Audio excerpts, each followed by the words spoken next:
In the backseat of your Rover. Hey, I saw the judge gave Tekashi 2 years. We are live. What's going on? Everyone? Happy holidays. Welcome to another Wednesday Brap. We have a great show in store for everyone. Ho, ho, ho, ho. Ho, ho, ho, ho. Yeah, they said the judge said to him he did 13 months, but the judge said that wasn't enough. Gave him 2 more years and said, appreciate you snitching. But yeah, 2 more years. Yeah. So he got 2 years? Yeah, he got 2 years. They said he was already planning like his coming home party. He thought he was getting out today. Yeah, he thought he was gonna come to the house, man. Yeah, be home before Christmas. Judge said, that's not happening. No. 13 months is not enough. So you're gonna He's apparently I got that echo. You know, he probably the judge probably saved him from a bullet. You already planning your coming home party, and you snitched on all these people, and everybody mad at you, and you all like, yeah, man, we're gonna have a big party. You a freaking moron. We already recognize that he's not the brightest bulb. Oh no, not at all. Yeah. You know, hey, he better watch out in that prison too, man. They can get him there too. Oh, I'm pretty sure. You know, as high profile as he is, they probably got him in some kind of Hey guys, they're saying I have an echo. Can you guys in the live chat? Can you guys tell me if I have an echo still? I don't hear no echo. Oh yeah, well, they were hearing it. They said there was an echo. Is it just Enrique that has an echo, or is it all of us? Apparently, it was just me. All right, this is better now. All right, so I got no echo.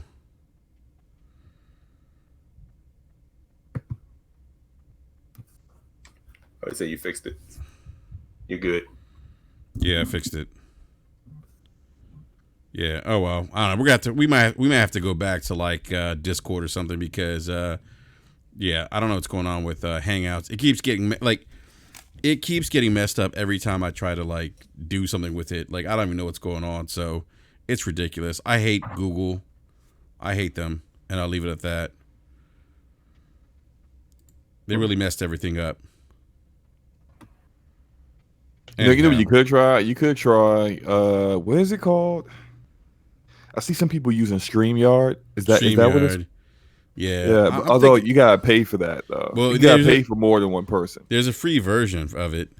Yeah, but it's only you can only go live with yourself, like solo.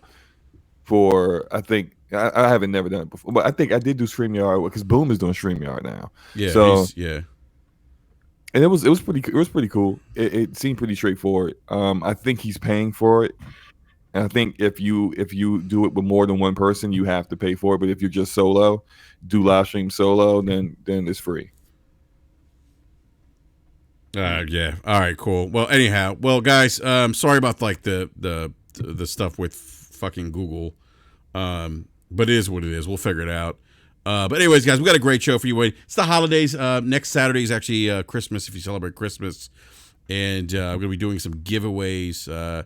Got some codes to be dropping in the chat this evening in the spirit of the holidays. So keep an eye out for that. But got a lot to talk about.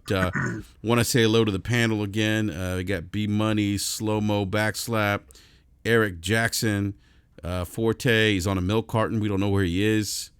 He may or may not been abducted. I don't know. He might be playing and staged it. Yeah, he staged it. He might be playing. For Forte kept abusing that Pikachu that he has in his GameStop store, and the Pikachu finally had enough. Wow. like Jennifer Lopez and enough, and it fought back. Ooh. Got with him. Yeah, man. Like the Pikachu put the paws on him, yo. You wild. You're wild, Slow Mo. He said, "No mas, no mas, no mas." Pikachu on the doll. Show me where Forte touched you. Oh, man. Everywhere. He's like, where did he touch me? Oh wow. The question is, where did he not touch me?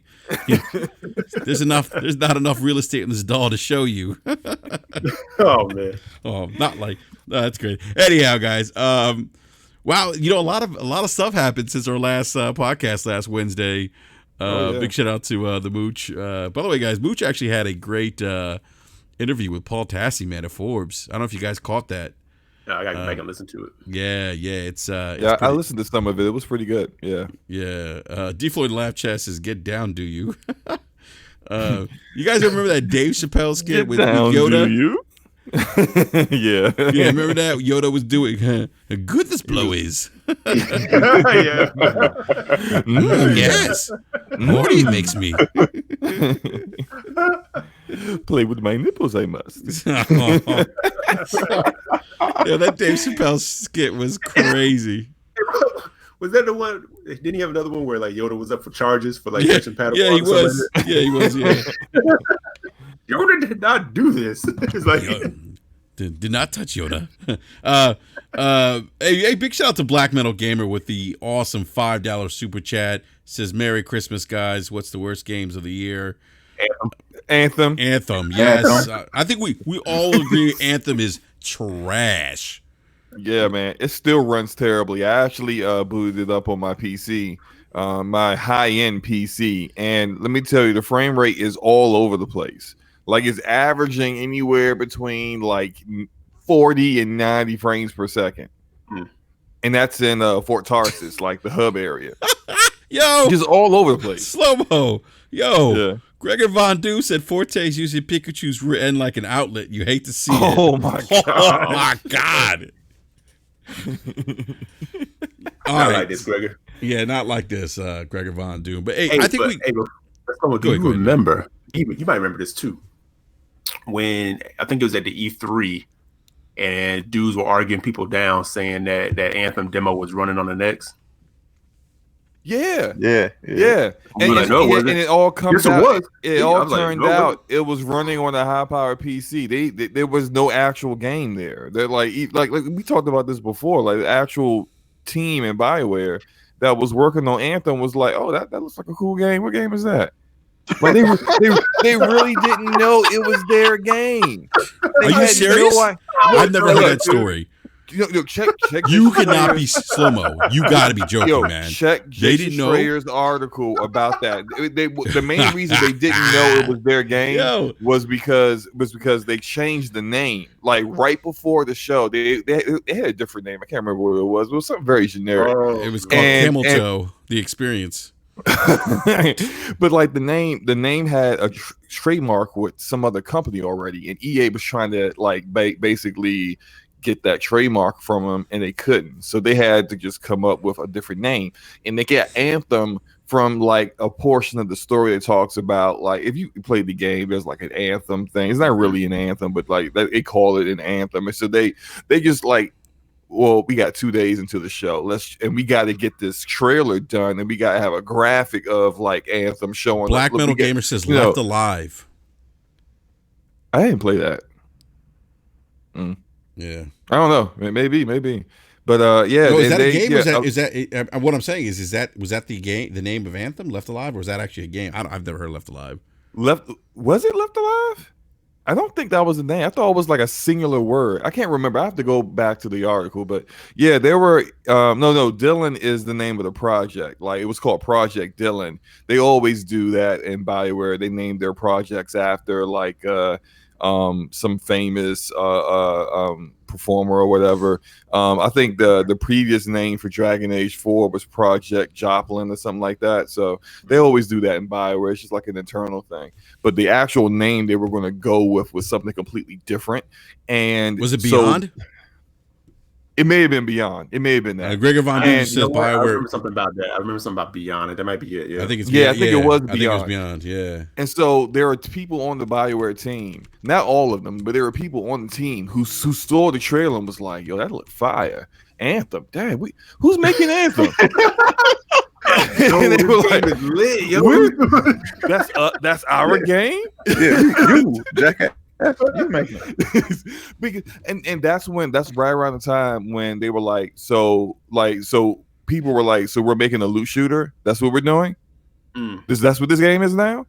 because the previous 4 years was full of them like staying stuck in pre-production. They were like, well, what we going to do with, all right, so first was supposed to be a survival game. That was Casey Hudson's vision. And when Casey Hudson left, they brought the guy that was basically getting booted out of BioWare Austin because he was screwing up with the Old Republic, that big MMORPG.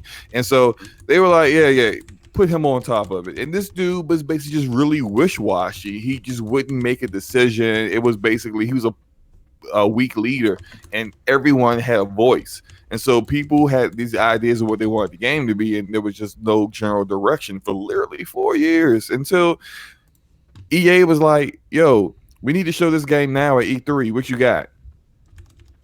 Okay, let's make it a loot shooter. It's crazy how, like, I'll recommend anyone go check that article out. It's just illuminating on how crazy game development can be. Like the fact that they had to keep, every time they changed the game, they had to keep like changing the entire map, because sometimes they would take flight out, and they were like, well, if we taking flight out, then like some portions of this map are unaccessible unless you're flying. So now we got to flatten the map and make it so you can actually travel through it on foot.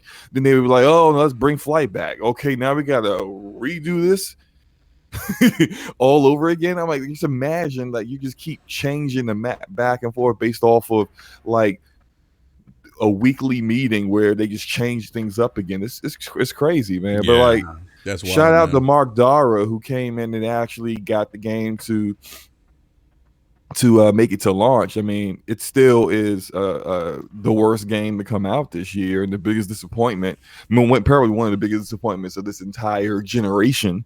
But the game probably would have never seen launch, and you could say that's a good thing or a bad thing. Who knows? But like literally, they had to get him from Dragon Age to come in and say, okay, this is what we're doing. We're going with a loot shooter. That's it. We got 2 years to make this game. Ryan Landis in live chat said it was called Behind. Still said that was a big mistake trying to chase Destiny. Yeah, man. Like that's not. Especially when that's what even the kind of game that you were trying to make in the first place. They had no idea how to make a loot shooter. And then for the fact that like people in leadership were like, mention Destiny. Don't talk about Destiny. Don't mention that game at all. But you're trying to make a game like Destiny. Right. Like, like if you're going to go all in and try to be, try to challenge Destiny in the loot shooter genre, just, go all in. Have Destiny up, be playing Destiny. Oh, this works, that works. Let's go implement these things. Right. Well, it kind of shows how when they came out with the game and people who are into loot shooters start playing it, and they're like, "Yo, how come I can't see my stats? How come I can't see how much DPS I'm doing? How come I can't see how much like defense I have, or like, oh, you got stats for the weapons." And that's it. But like, you didn't really get to see how your build was put together. You can't make changes on the fly. I mean, like, what loot shooter don't allow you to change your weapons mid-mission? Come on, man. Apparently that game. But yeah, no, it's. I think we all would agree it's probably the biggest, at least for us, biggest disappointment. I know there's people out there that actually enjoy Anthem. I wouldn't disparage anybody that enjoys it, but it's definitely probably worse on my list. I mean, it has fun gameplay. Like when you go out there into the world and actually fight enemies, it can be fun, but it's just too repetitive and there's not enough to do. And as Midway 7 said, they are trying to have Anthem have a comeback. Like EA's really behind BioWare. Maybe they can. This. I mean, you never know. I mean, it's it could be a No Man's Sky. Yeah, it could be No Man's Sky. It's possible, but I think it's really hard with that engine. Frostbite is not Frostbite engine. Yeah. I mean, that game should have been like an RPG, and if you want to do co-op, bring co-op into it. Drop in, drop out, but allow the player to continue on. Just keep rocking that way. Yeah. But no, we knew the minute we saw that article that said there won't be any PvP, we're like dead. Yeah, I know, right? Yeah, first thing we called out. That's it. How can you keep look at every loot shooter that's out there, right? Every loot shooter that's out there has some kind of game mode, some kind of gameplay loop that it's repetitive, but it doesn't feel repetitive when you play it. and they all involve some kind of PvP. The Division had the Dark Zone and Survival. That's competitive and PvP and involved in those. Destiny has had Gambit, Raids, and the Crucible. Warframe has a whole bunch of crap, but like they have something that keeps people hooked in where you don't even realize that you just wasted like 5 hours. You didn't even realize you've wasted that much time playing in the game. Right. Anthem had none of that kind of stuff. Right. So it's like there's no, once you finish the story and you got to the end game, and it's just like, even before, don't you remember that real grindy mission they put right in the middle of it to kind of like try to extend the playtime, where it was like you had to like get like 50 of a certain item in the open world and get like the broken mission. Yes. Oh my. Yeah. Yo, that I was like, who does this? What is the purpose? It's wild, man. Yeah. Yeah. Also, Black Metal gave a super chat. Thank you, sir. Favorite game franchise, retro and new. Oh, that's a good question. Does that mean like this year or like in? How far back is retro? Like, is last gen now retro? I mean, or technically, right. I don't know. I always think of retro like as like 20 years ago. That's how I feel about it. Yeah, I mean, I don't. That's it. That's by the way, Black Metal, thank you for the super chat again, man. Appreciate it, bro. I don't know. I think it's a great question. I mean, like favorite game, franchise, retro, and new. Oh, you know what? I mean, I guess like if I think franchise retro, I think like Resident Evil 2, like the remake. I would say that. And then new. That would be retro. That would be like a retro. New this year. See, that's what I'm saying. Like, I don't know if he means like new this year or maybe just new. Maybe this gen is new. Or this gen. Yeah, I would say. Oh my God, new. That's. God, there's a couple. For me, I think if I have to think of a franchise that I'm just down with, like through and through, Dishonored. Yeah, that would probably be like my favorite franchise. You know. Gotcha. Yeah, so you're probably really excited about Wolfeye Studios and even Counterplay Games. Counterplay Games it was started by a former Arcane Studios guy. He's saying old shit. So I guess that's probably like we were saying like 20 years ago. Okay. All right. Well, I would say Resident Evil will still fall in that if you put it would, because that was like, that's back when we were 20 kids. No, I mean Resident Evil goes back, I was 21. Oh, I forgot how old you are, Enrique. Hey, I mean, I was a teenager. So, I would say retro for me would be the Final Fantasy series. That franchise, I enjoyed. That's a good choice. Final Fantasy 4, 7's the 6, best. 7's the best. 8 was okay. 6 is the best. Come on, man. Chrono 9 is amazing. 9 was great. Enrique just trolling now. New, I would say Dragon Age. Like the Dragon Age series is amazing to me. I love that story. I love the lore. I love the world. I love everything about it. I'm even playing it on PC. I'm learning how to play with like keyboard and mouse just to play it on PC because of course they ain't got no controller support. But yeah. Hey, so I was gonna say, have to go. I'll go Castlevania for retro. Mm-hmm. He's saying old 16-bit games, by the way, guys. He's going back 16-bit era. I still say Final Fantasy. So you would say Final Fantasy, yeah. Yeah, because that was on Super Nintendo. I'm gonna go. Yeah. I'm sorry, B. I'm gonna go Legend of Zelda if it's 16-bit. Go ahead, B. Yeah, I'll still go Castlevania. Ooh, that's a good choice. Yeah, I would actually be between Zelda and Castlevania. Those would be It's a good. Yeah, those are strong picks, guys. Those are strong choices. Yeah. Yeah. Black Metal on the last. That's one of those things you gotta to really think on, man, because you'll throw one out and you'll be like, oh no. Right. Yeah, you guys feel like, let me ask you guys, because we think about like retro gaming.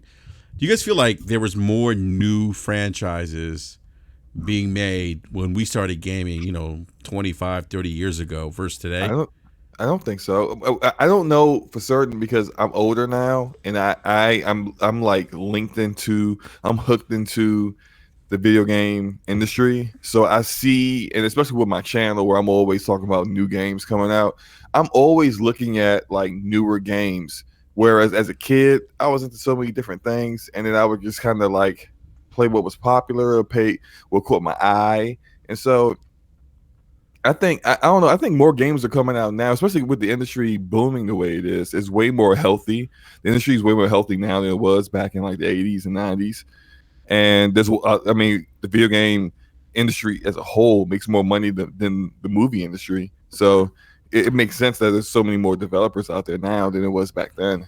So yeah, I'll co-sign that with you, Slobo. I definitely think there's way more games now. I mean, and the evidence in that is the fact that developers are now trying to figure out what month they can hit so their game doesn't get buried. Right. You know, because it used to be you get like a AAA like every maybe few months, maybe. Yeah. And usually in the holiday season. No, you're absolutely right, E. I think that's why I think starting next gen, we're gonna start seeing big AAA releases launching in the summer.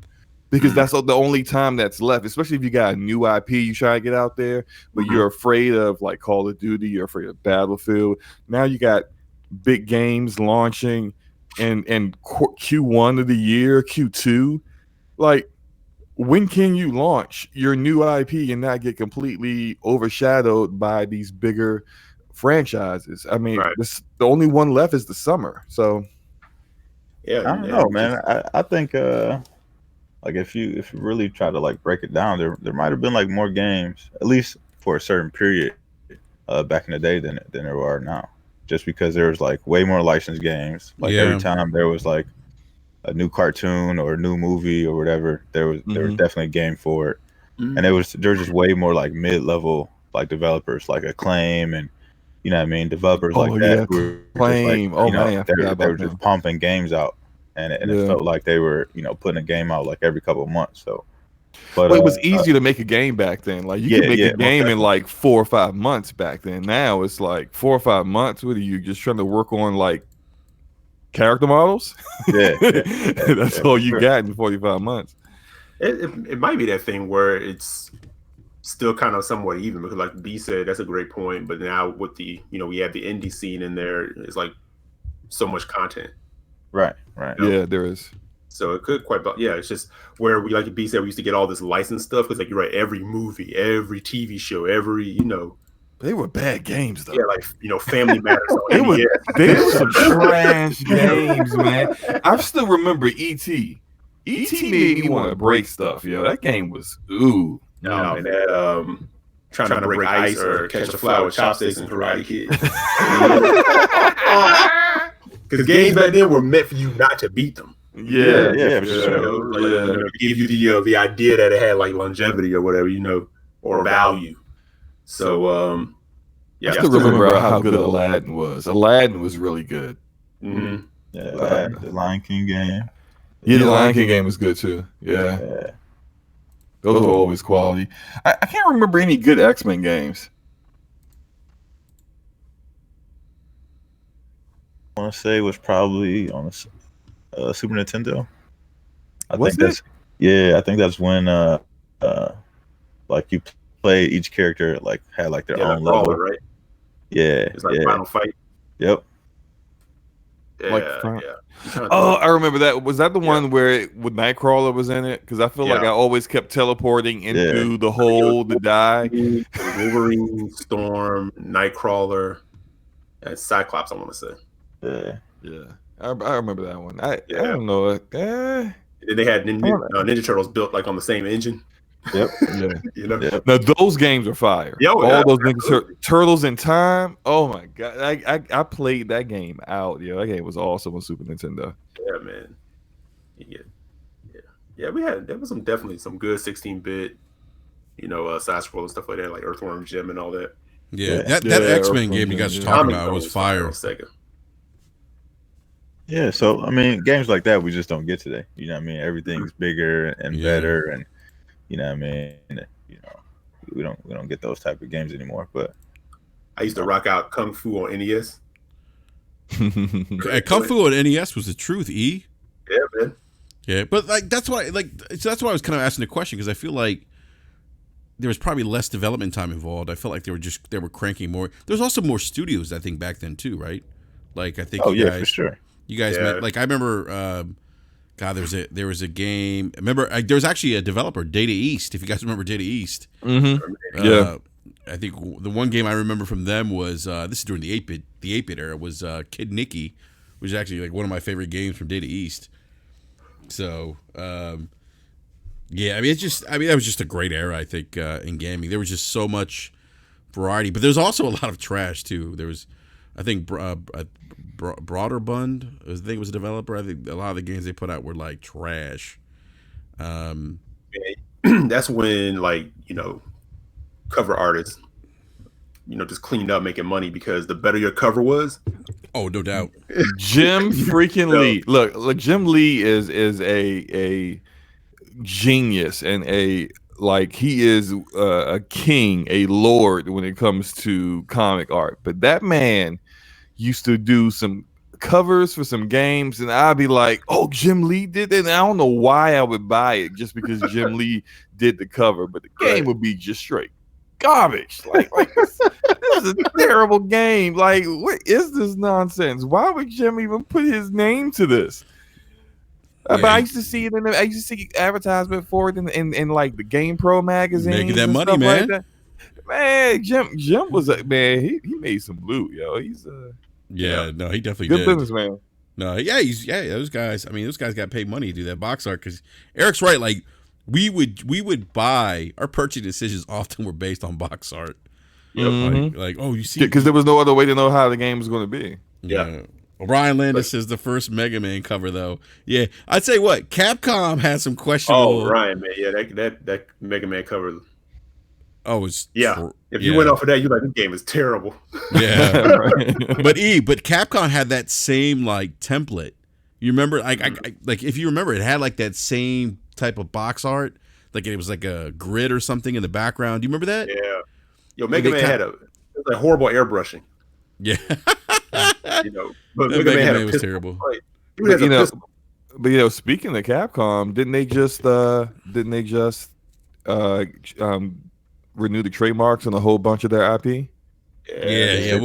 We're gonna get into that here in a sec. That's actually one of the topics tonight that Mr. Jackson is going to be talking about. Actually, that's actually a good segue, Slow-Mo. Thank you. I mean, that's what I was trying to do. I was trying to segue to it, but I know. Fumbled it all up. Yeah, drop the ball. Man, this man fumbled the handoff, man. No, because we're talking about retro games. Darius Geis. No, wow, Darius Geis, and I sprained my ACL. Oh man. Dude, someone brought up Bayou Billy. Dude, let me tell you something. I do remember that. I loved Bayou Billy. That game was fire for me. But yeah, no, that's actually a great segue, Slim. I'm sorry, Darius Geist it. Poor Darius Geist, man. I hope he recovers, man. I don't think he's gonna have them. I gotta be honest with you, Slim, not to go off topic, man, but I don't think that guy's future's looking too bright. And I hate to say that. I hope he comes back better, man. I think 4 years from now, we're not going to be talking about Mr. Darius Geis. Look, he's a great runner, though. Like, every time he plays, he's explosive. He's explosive. He's trucking dudes. He's getting a bunch of yards. He just can't stay healthy. I mean, pretty soon, he's running out of ligaments to tear. I mean, it's pretty... Wow. Okay. Zero ligaments. Can't stay clean. What's going on? I mean, you could look at that in a good way or a bad way. Hey, that you don't have any more ligaments to tear, so that's not going to happen. But he's probably not going to be able to run after that. But oh boy, yeah. Well, guys, let's talk about Capcom. Eric, I know this is I think you brought up this is a great topic to cover, Capcom's resurgence, man. So why don't you give us the latest and greatest on all things Capcom, man, and what they've done more recently. Well, I'm not a Capcom insider. I'm not going to pretend to do that. I just, just caught my eye. I saw Shinobi, who's been asking for Dino Crisis from Capcom for the longest, as other fans have as well. And so there's an article out there saying that they filed a new trademark for Dino Crisis, but it remains to be seen whether that's going to be a remake or a new game. So that kind of got me to thinking with Resident Evil 2 being successful, the hype Resident Evil 3 that we see. I was going to ask you guys, like, what do you think Capcom should do? Should they start looking at bringing back franchises but with new games, or keep dipping into the remake pool? Will that start to fade? Will people get kind of tired of that? Like, what do you guys think? I think they should do both. I think they should have some separate, like a group of their developers working on remakes and a group of their developers working on new IP, new content. And I think, and top of the list for remakes for me is always going to be Rival Schools. I love Rival Schools so much. I had so much fun with that game in high school. It was so different too, man. Like as far as from the fighting genre. Right. Like I loved how like you had like teams from different schools, and they were like you would see like certain, like the one team where it was like everyone's an athlete, like the girl who's a volleyball player, the guy that's a baseball player. Like it was so different than any of the fighting games that were out at that time. If they could do something with that, but kind of keep like the same way they do fighting games, but of course update the visuals. I would take a straight remake because it's been so long. It's been over 20 years. Right. Straight remake of what that was. The same characters, the same move sets, just make it completely updated and next gen looking at 60 frames per second. I'm sold. I don't even play fighting games no more, and I will play that. Yeah, that'd be fine because you could put like a good story mode in there with that too. Oh yeah, definitely. And it had a decent story in the old game too. Yeah, exactly. So I would kind of like to see them go back to Power Stone too. They got to. Everyone has been clamoring and asking for Power Stone. I think we even speculated. I think like back, I think early on the Nintendo Switch days, like that, like there was going to be a Power Stone game or something released on the Switch. I think we talked about that. Mm-hmm. But like that, that's a game that everybody. Well, I should say everybody, but a lot of people want them to do so. Yeah, like the floor said, make a new Lost Planet, and I think that could be dope too. But lean more into like RPG on it than just like more like an action game like the last ones were. Yeah, I could see that. Like them kind of making more RPG. That'd be cool. I think Lost Planet had a lot of potential. The first one was the best one in my opinion. I think it is. Green Knight can go fuck himself, man.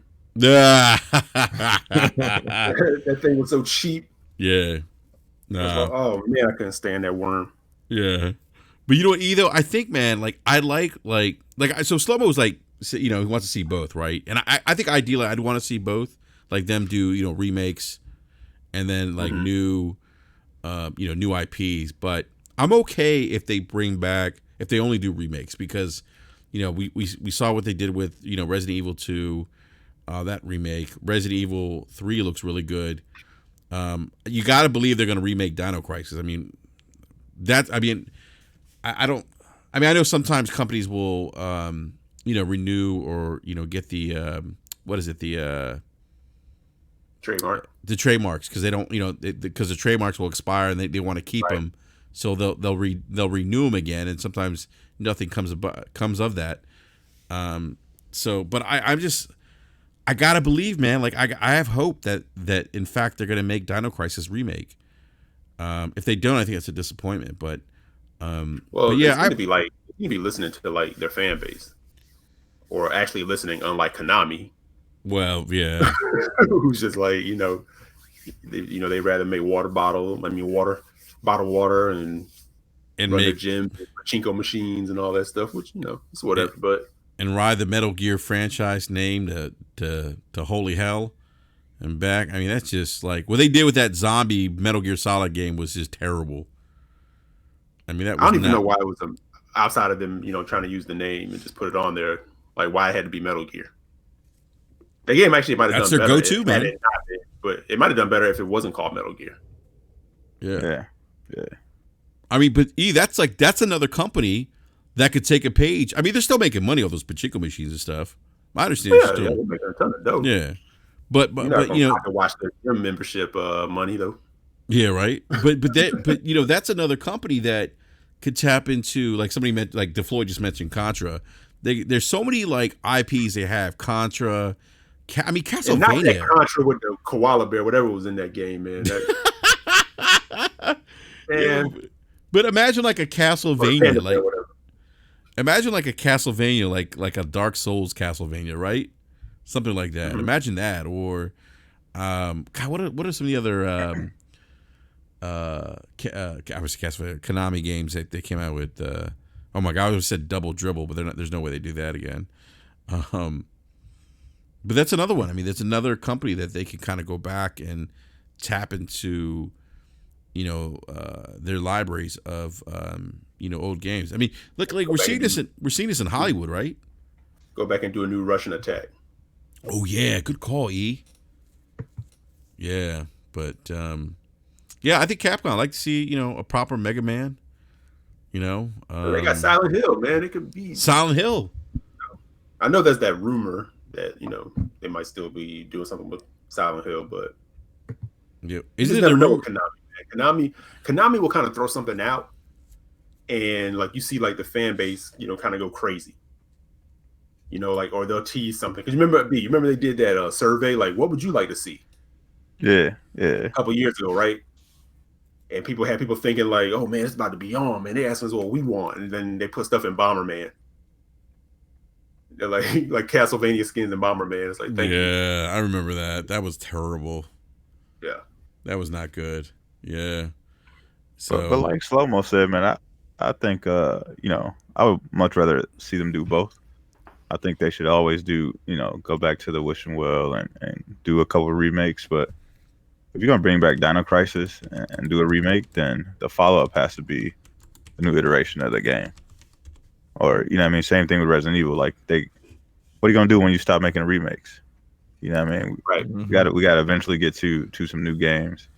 And if they just continue to work on the IP that they own and not really bring us new IP, I'm good with that. As long as you continue to reinvent yourself every time those games come about, I'm good with that.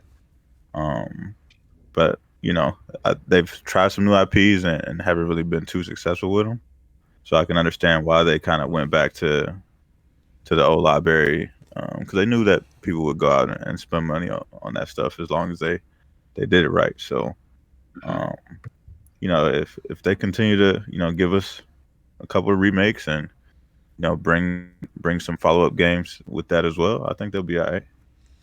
Hey, let me ask something, B. You remember the game Deep Down? Yeah, they're still making that. You think that's going to drop on the PS5? Because remember, that was a game. It's funny because that was a game that they showed with the initial reveal of the PlayStation 4. It was actually on one of the games that was featured box art on the back of the box of the PlayStation 4 when it launched. Yep. And then it just like, I don't know what happened. It just got delayed, and then we never heard of it again. So but you remember when it was first shown? Yeah. Like most games, when it was shown, most games didn't look like that on the PS4. That's what I mean? Just the graphical fidelity of that game. The way the fire was lit. When the dude went into the cave, the way the like dragons and shit looked when he went in there, like the game looked amazing. And it was like engine footage or whatever. And then when they showed the gameplay for it, you could tell like that game wasn't coming out anytime soon. Continue to renew the trademark on it, and keep saying that the game is definitely still coming out. So Sony is always one to kind of stick with games for a long period of time. It took us forever to get The Last Guardian, 10 plus years or whatever the hell it was. So I'm sure they still cool with Capcom, and once Deep Down is ready, it'll come out. What's interesting is that we talk about Sony like kind of Sony's always great at really playing to their base and the hardcore. Can you imagine the PS5, the reveal of the PlayStation 5, if they show that game? People will go nuts. People would absolutely go nuts if that game was to, if somebody's like, you know what, you guys waited X amount of years, 6-7 years, whatever the case is, it's coming to PS5. People would lose their minds. Oh, which game? Deep Down. Especially if it was if it has the same type of difficulty or like a Souls game. Like if it kind of plays to that type of gameplay, yeah, Sony would lose their mind. It was supposed to be like a Souls-like game, right? I don't know if they ever really said like if it was meant to be that or not. But I guess it could be. Yeah, but it's kind of crazy, like where that game is. It's like, is it dead or is it, or is it like there was like nothing else? No, I mean, B saying that it's still B. You're saying it's still in development. Yeah. Capcom has said many times that they're still working on the game and it's still coming out. Mm. Yeah, I just looked up something. There was an interview with Eurogamer actually last month, and it was primarily focused on Street Fighter, but someone from Capcom said that despite its long absence, the game has not been completely given up on. So, I mean, there's some shred of hope there that it might actually come out. Let me find this. Wow. Are you talking about Bias Digital Foundry? It's like, let me stop. Bias when they need to be. Yeah, right. Yeah. Buck Rogers saying he thinks that Deep Down got canceled, but I haven't seen anything about it being canceled. I seem to. Brian Leonard said he forgot about Deep Down. He had to look it up. Okay, all right. So I have the interview. If, like Sony Japan jumped in there and started helping Capcom finish the game. I could see that. I could definitely see that happening. B. I have the interview. So the question was the guy who was interviewed is Yoshinori Ono, and the question. Oh, yeah, that's a Street Fighter guy. Yeah, so the question asked to him was, there was a period where I thought you were going to be Mr. Deep Down. What happened with all that? And he said, I haven't been called Mr. Deep Down quite yet. The original team is clearly no longer together at this point, but people might have noticed that we've kept the trademark registered and it's not been completely given up on. Every year we examine titles we're doing in the future and we bring up projects to approve and move forward. There's not much I can say about it, but if you notice we've kept the trademark, it means we haven't given up on the title completely. So it is like, this is that kind of talk tells me it's on hiatus, but not canceled. It's kind of like how we were talking about Valve and the Campo Santo game in the Valley of the Gods, where like the entire team has been split up and working on other VR games that Valve is working on, but they have that outright canceled in the Valley of the Gods. It's just not being, it's on hiatus. They want to make it, but there's literally 0 people working on it. That's why I kind of feel like that kind of comment sounds to me like we're still going to make this game. Yeah. But there's just literally no one working on this game right now. So Gregor Von Doom saying that Deep Down has suffered because they were building a whole new engine around the game. But I wonder if the RE engine. Yeah, that's what I'm saying. Like, yeah, why don't they use the RE? Because that's their new engine. That engine's actually pretty badass. I mean, yes, it is. Yeah, what we've seen. It's very nice. So I don't know, man. Like that's it's funny that we're talking about Capcom because had we not talked about Capcom tonight, put that article in the chat. Yeah, had we not talked about Capcom? Actually, Gregor Von Doom saying you would think, but Capcom has all their games using different engines. See, that doesn't make any sense.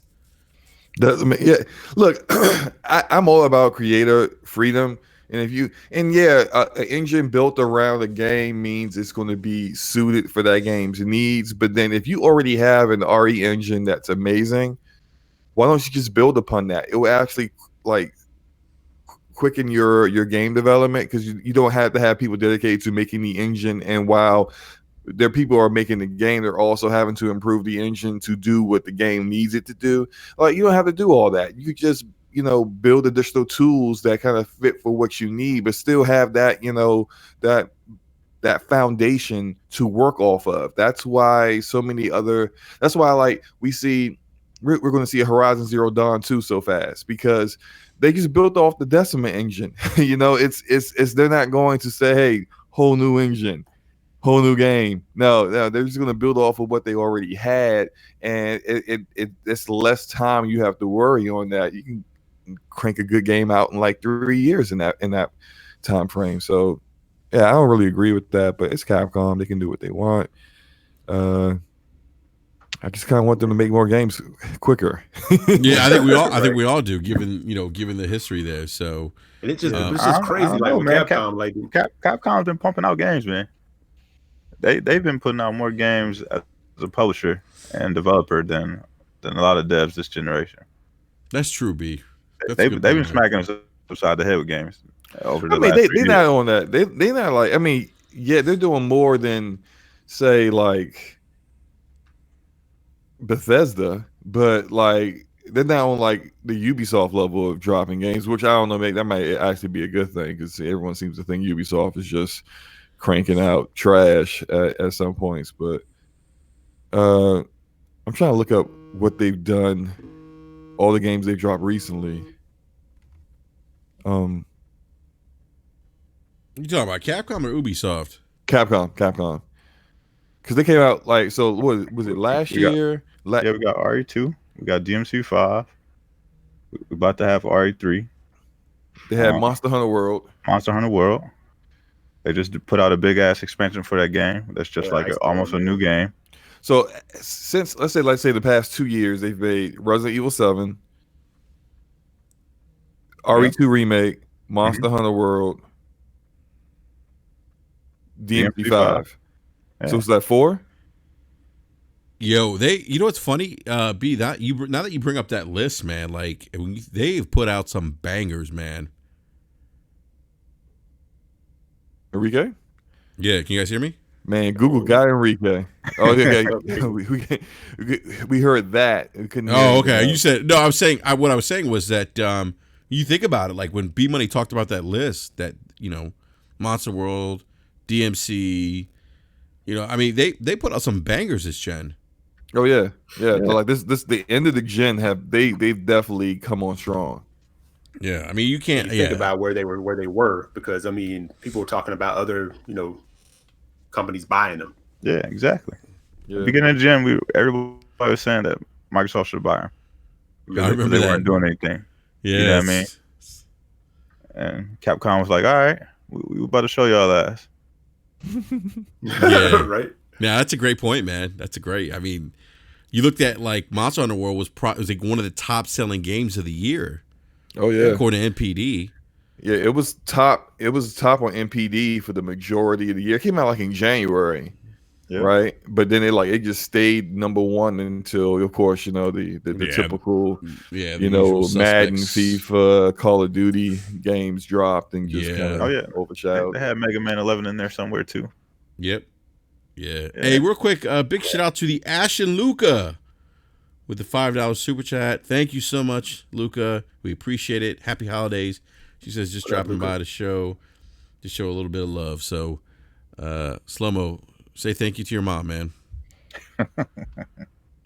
That's not my mom, yo. Aren't you her son or something? Luca? No, I'm not. No, but good evening, Luca. How you doing? He said good. Yeah, you about to catch the wrath, man. Yo, I was on before we started, I was checking out Wilmy Hood. Shout out to Wilmy Hood. He has a good podcast, and Luca was on there earlier, and I just jumped in the chat and started fooling around, and she always says Slow-Mo's my son, and I was like, I gave Luca stretch marks, stuff like that. It was stupid, man. I gave her stretch marks. Wow, it's kind of aggressive there, Slow-Mo. It was funny though. It was funny. Oh my goodness, all in fun. Yeah, no doubt, man, no doubt. But real quick, guys, I do want to kind of transition from the Capcom topic to another studio, Compulsion Games. They actually had an interview recently, Slow-Mo. Which I know you've been following them closely, man. So give us the update, Compulsion, because they're actually working on a new IP for Microsoft or Xbox, or for the Xbox. I almost said Xbox Studios, but for the Xbox. Yeah, and Compulsion, it was a really good interview. I'm going to drop the link for that in the chat as well, so the chat can check it out. It was a really good interview with, let me find the guy with Compulsion. The name of the guy with Compulsion that was interviewed. I'm a butcher this name. He's an ex-Arcane developer. Guilherme Provost. I probably destroyed that dude's name. I apologize, but basically he was talking about their development with Compulsion Games. There's some information I didn't know about, like how they started We Happy Few with just 5 people, and back in like 2015, and it was kickstarted, and it was just supposed to be a survival game. But then once they showed it at, I think they showed it at either it was at a Gamescom, I think, or one of the smaller shows.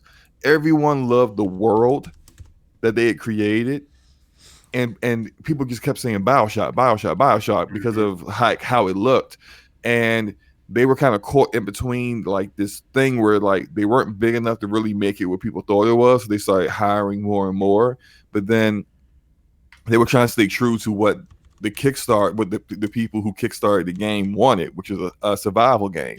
But then they kept bringing in all these people who had all these great ideas for stories and great ideas for the narrative. And so now I think what's really cool about them is that they're talking about how now they're like I can't remember how many people they said they got now. I think they're up to like 70 employees now, or I might be more. That might be too many. Maybe like 40. Went to like 5 people, I think, at one point or something like that. Yeah, they started out with just 5 people, and so it really makes sense why the game, and deservedly so, was received so poorly, because it was kind of like it didn't know where it wanted to be. Do you want to be a narrative driven game, or do you want to be a survival game? Like, you couldn't do both. They didn't do either very well, and so you know, the reviews kind of show that. And I loved how he owned it in the interview. He really owns how you know, mediocre the game is.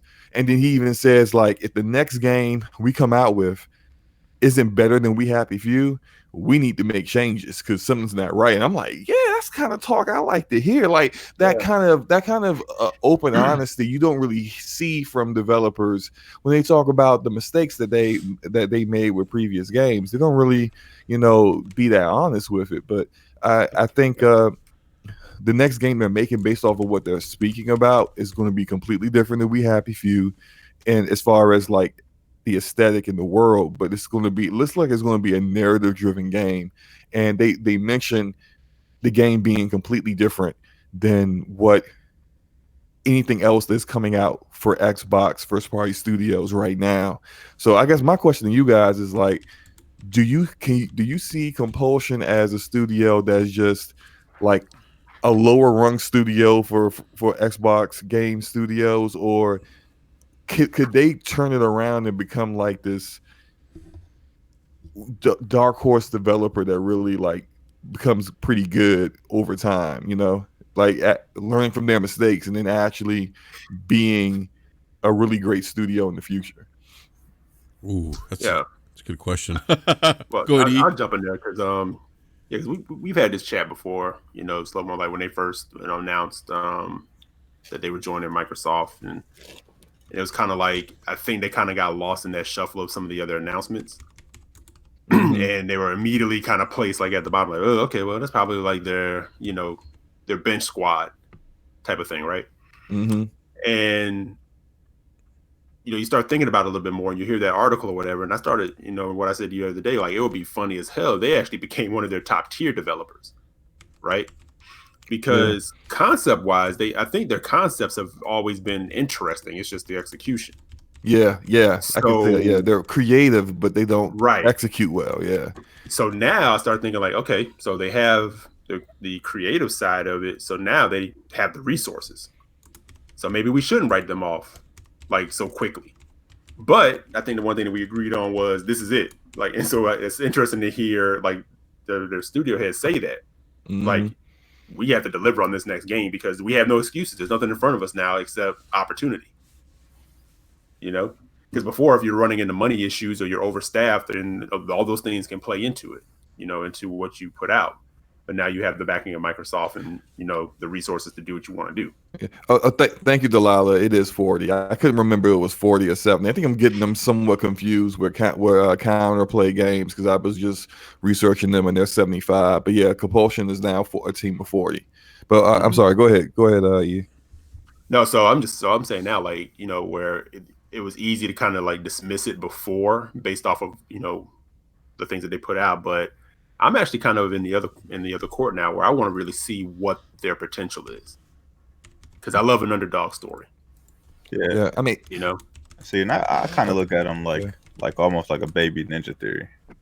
You know what I mean, like where they have a lot of creative ideas, and like you said, they just didn't have the proper tools to execute them. And I think, you know what I mean, we see what Hellblade 2 is. You know what I mean, I think Ninja Theory is just going to take this giant leap and really put themselves on a map to be one of the top tier developers.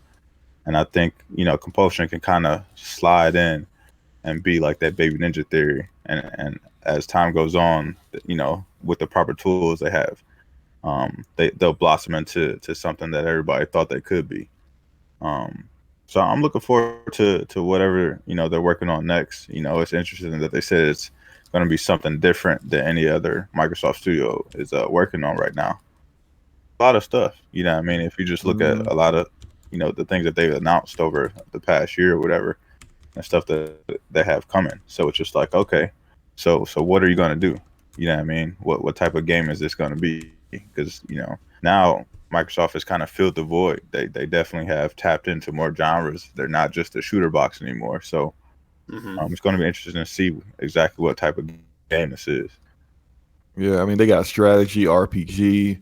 They're doing third person narrative direction from what we've seen from, you know, like especially Ninja Theory and things like that. But I just wanted to bring up like this quote here because, like, as I said before, like they were saying things that you don't really hear developers say about their own work. But he said it makes absolutely no sense for this game to be procedurally generated today. We're definitely the only people who would make a narratively driven, procedurally generated game.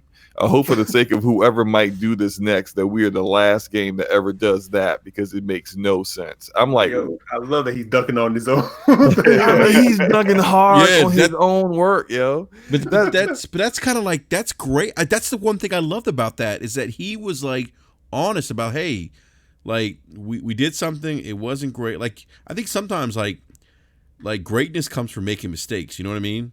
Or acknowledging that you've made mistakes and learning from those mistakes. So yeah, I thought that was a great quote.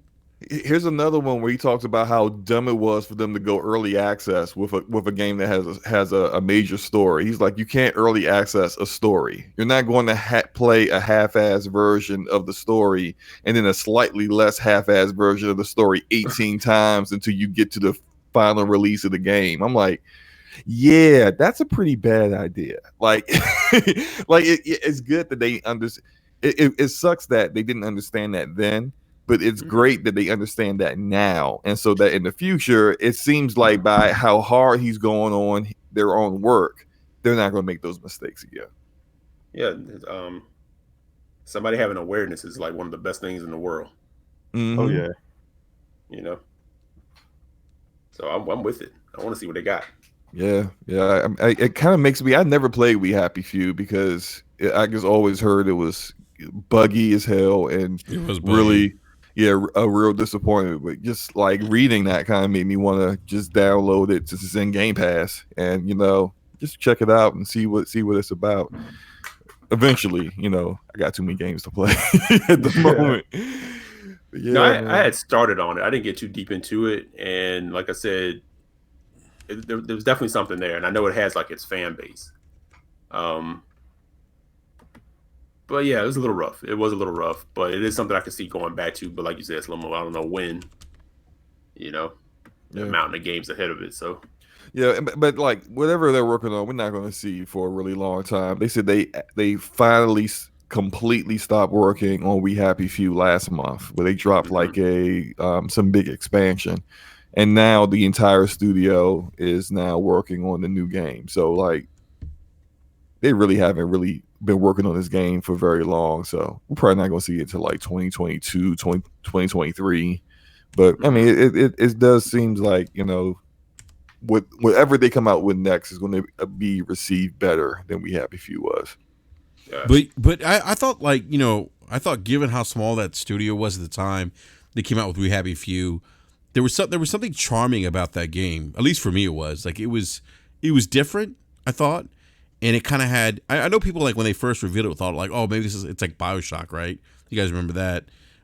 People were kind of comparing it to BioShock, and I forget what other games, but I gotta say, I thought that it had this charming appeal to it. It was different, and it was dark, and it had this like, I don't know, like what was it? They were taking pills or something. Like you had to take your pills. It's a drug called Joy. Yeah, and like, so kind of forces you to be happy, but then it like also kind of makes you kind of crazy. Yeah, so it kind of like spoke to like.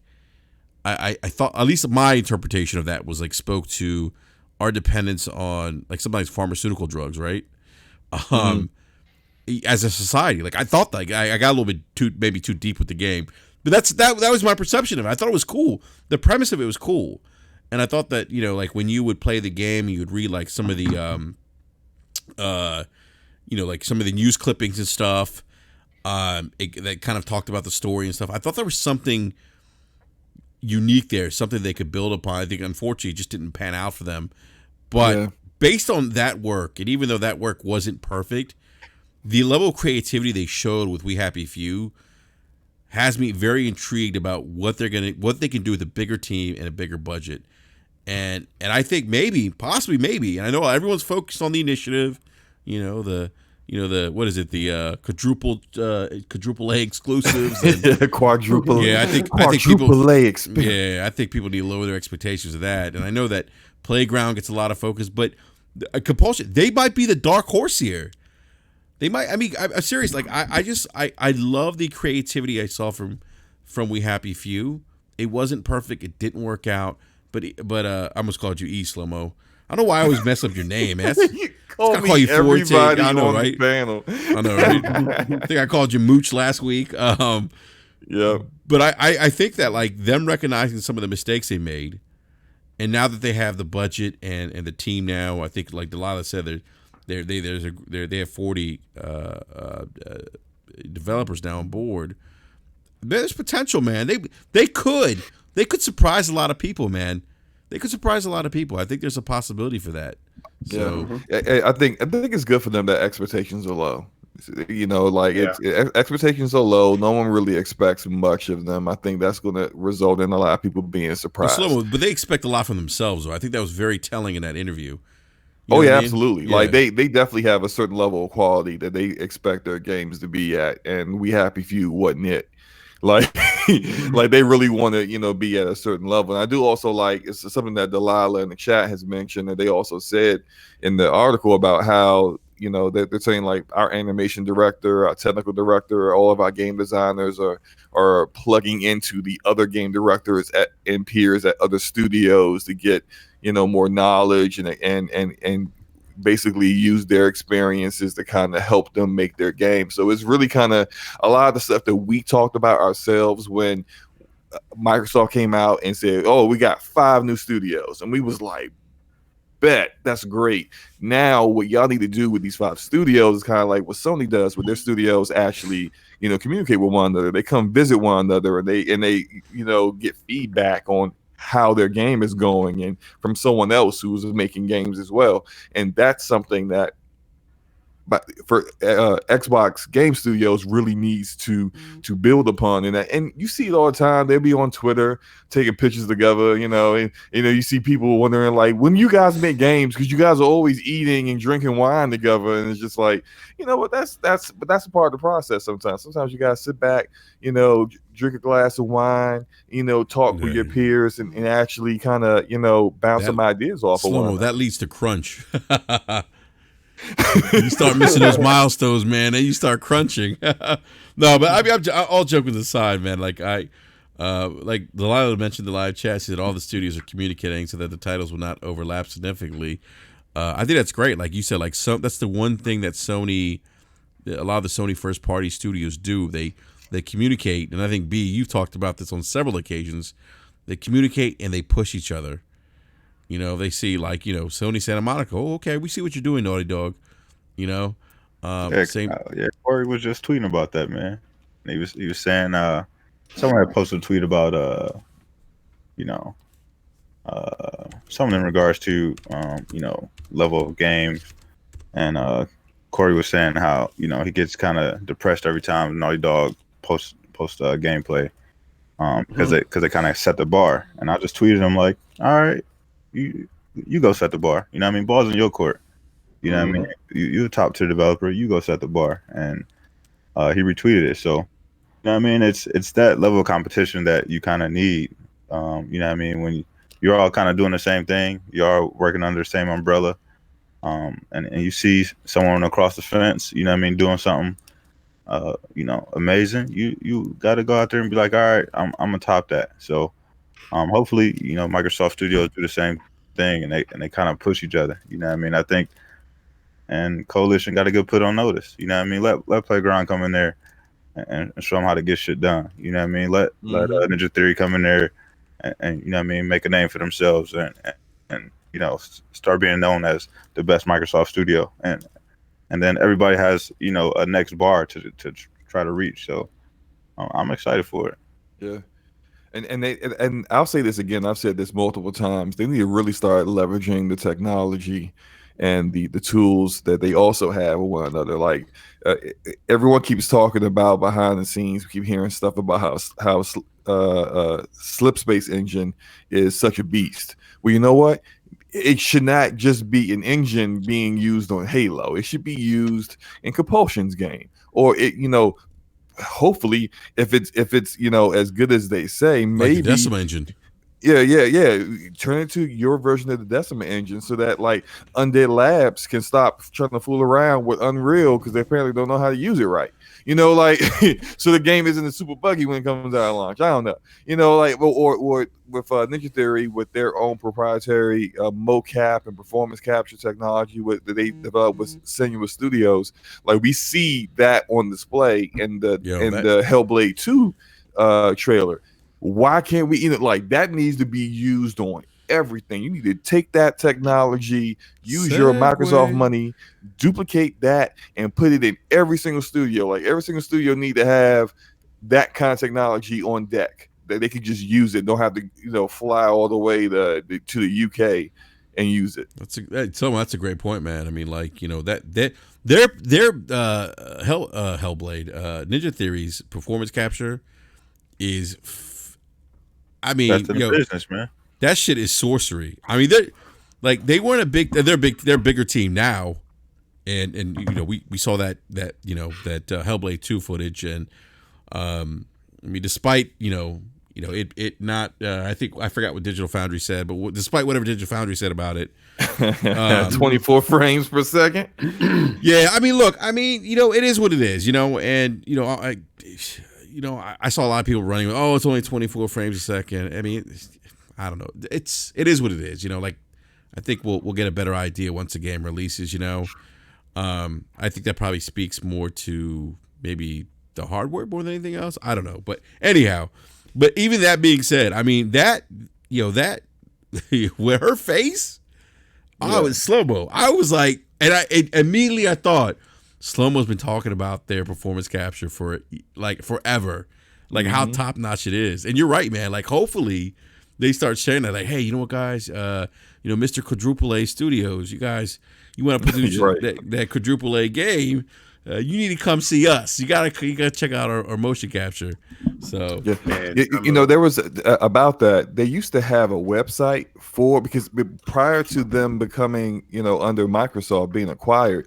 They used to try to like if let's say you were an indie developer and you wanted to use that. I remember that, yeah. They actually had a entire, it was like a subsidiary of Ninja Theory called Senua Studios, where you were interfaced with them and then you could use their technology. That website's gone now. Like I can't find it anywhere. There's no traces of it, and I think it's been kind of gobbled up by, you know, like we acquired everything you got. So we have that too. Xbox has that too. So yeah, I'm going in on them if this isn't being used in other AAA games. And I'm not gonna say every game because like clearly Grounded's not going to use that. Clearly none of Rare's games are going to use stuff like that. But the Coalition, 343, Playgrounds RPG, the Initiative, that stuff they should be like, it's only going to make your game better. So Like if it's not in yeah. use, it's if it's not in use, then it's just you're wasting opportunity and potential. Yeah. Oh man, I forgot what I was gonna say now. Christ, I can't. What the hell was I gonna say? I was gonna say something similar to your point. I completely forgot. But no, that trailer was impressive, and I was just I was honestly I was just blown away. I mean, you could see that. I mean, there's a big jump there from what we saw with Hellblade, the first Hellblade to this one, and I think Gregor Vaudoon in the live chat says it was made to be 24 frames because it was a movie tech demo, not the game. And then Ryan Landis says Hellblade 2 looks so good. I was attracted to her and scared of her. It was like I was getting divorced all over again. Yo, that's funny as shit, man. Wow, man, that's funny. Hey, real quick, I just wanted to. I just want to say this real quick before you start. I did want to kind of like counter some of the narrative I see on Twitter about the trailer, and I know I kind of like laughed that it was like when I saw the Digital Foundry video, they said it was 24 frames per second, but regardless, like I didn't know that, and it looked amazing. It looked absolutely ridiculous, and I mean, and don't you know? Remember a couple years back when and not even just a couple years. Oh wait, Slimmer, real quick. God of War comes out. Slimmer, real quick, before you get to the God of War thing, I just want to say something too. It's not Digital Foundry being biased or clickbait. They're just reporting on the performance of that, that particular trailer. Yeah, that's it. It is what it is. Like, we got to stop this thing where Digital Foundry is all right when they say something you like, and Digital Foundry is biased. They've been bought off. They're shills when they say something you don't like. Like, come on, like it can't. It sounds like they're pretty unbiased if they will go, both ways, Slow-mo. People are bipolar when it comes to Digital Foundry, and what is what does Ledbetter say when it's 4K? What's that? What does Ledbetter say when it's native 4K on Digital Foundry? I don't know what. Remember you like it's amazing. It's native 4K. Oh yeah, Ledbetter has that smooth way of saying it. Like what we recognize and what we see here is that it's this. And I'm like, there you go. He in his zone right now. He in his bag. Yeah. The thing is, and here we are. 4K. It's true 4K. Yeah. Uncompressed assets. I think they said in the video that Hellblade 2 was running at 60% of true 4K or native 4K, and I saw a lot of people kind of laughing at that and everything, and I'm kind of like, weren't you guys also defending Horizon Zero Dawn, God of War, and Spider-Man for not being 4K, being dynamic, and hey, look, it's not only the horizontal pixels are 4K, but look, it looks better than all the Xbox games. Hey, look, let's keep the same energy, people. Like, if it looks good, it looks good. I don't really care if it's not native 4K or not. It's not even. And you know what? I'm gonna say this, Slow-mo too. Like, Ninja Theory's been doing dope shit for a very long time. Just Heavenly Sword. Please, all these people haven't been paying attention until it became a console war thing. That's on y'all. But they've been doing dope shit for a very long time. They've been doing cutting edge stuff for a very long time. Eric, a lot of these people are new to the Hellblade game, man, or the Hellblade game. Man. No, not even Hellblade. They're new to the Ninja Theory thing. Yeah, that's what I meant to say. They're new to the Ninja Theory game. Yeah, they really are. I mean, a lot of these people actually they're like, Hellblade. Nah, y'all new to this. They have no idea what Heavenly Sword is. No, if you said Heavenly Sword, I actually kind of giggle when I see people like, I'm playing, because they saw the Hellblade 2 thing, and now it's like everybody's like a whole new wave. Yeah, it's like a whole new wave of Hellblade players, which is great. Recognize it. No, that's great. Yeah, no doubt. But at the same time, it's like, where you been, dog? I'll say, I gotta say this, guys. Like the whole resolution thing to me. Now that I look, I'm gaming on a 1440p monitor, and I know I'm sitting closer. It's a game on a 27-inch monitor. But to me, graphics, man, just trump everything. And there's this one guy, I won't mention his name, who always comments. He's you're not gaming 4K HDR on your PC, you're missing out. I'm like, nah, bud, I'm not missing out. Trust me. Like I played Star Wars. Yeah. I played Star Wars on my PC, and I played Star Wars on Xbox One X. And I'll tell you which the better looking version is on the PC. Like it's not even. There's no comparison to it. Yeah, when you don't have the ability to change certain effects and settings graphically on console, you don't understand that. Like on the Xbox One X, running on 4K, you like take Red Dead 2 for example. Looks amazing. Looks amazing on the One X, but it's running on low and mid settings for damn near everything, and in order to achieve that native 4K and nearly 30, lock 30 frames per second. I can get that running on 1440p ultra settings at 60 on my PC right now, and it looks way better. Like no HDR. I don't need the HDR because I got all these other settings that you don't even realize are being utilized because you can barely see them on low on a console. So it's a whole different experience. You don't really know it until you experience it yourself, but you don't need to. It's if you don't want to get a PC, you don't have to. It's not that big a deal, but just don't start bragging about things you don't really understand. hey, Gregor Von Doom says, Brap, how do those cosplay Wookiees look on PC? Not much better, dude. No, man. They look malnourished. I thought can see their rib. You can see their rib cages on PC. Yes, that's the level of detail. You can see how bad they're starving. And I thought Sally Struthers was gonna pop out of the bushes and be like, for $2. I shouldn't say that's terrible. For $2, you can feed a Wookiee. Save the Wookiees. It sounds like a dying cat slow-mo. It sounds like a Wookiee, man.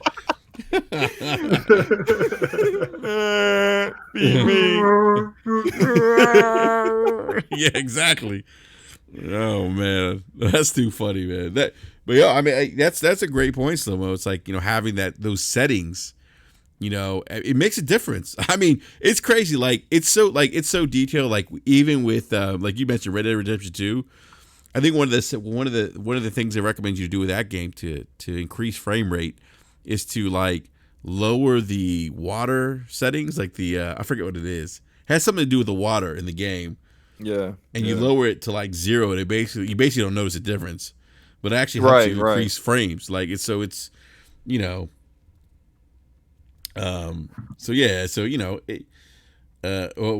Down says the X Series XXX will shit on your PC. That's the Tower of Power. Slow-mo. What? That 2080 Ti performance, it's coming. You know what? I'm gonna run this back tomorrow and clip you saying that so that I can bring it up next year, and you can then tell me how it's the 2080 Ti performance is there, because we all know it's not happening. It's not reaching that level. I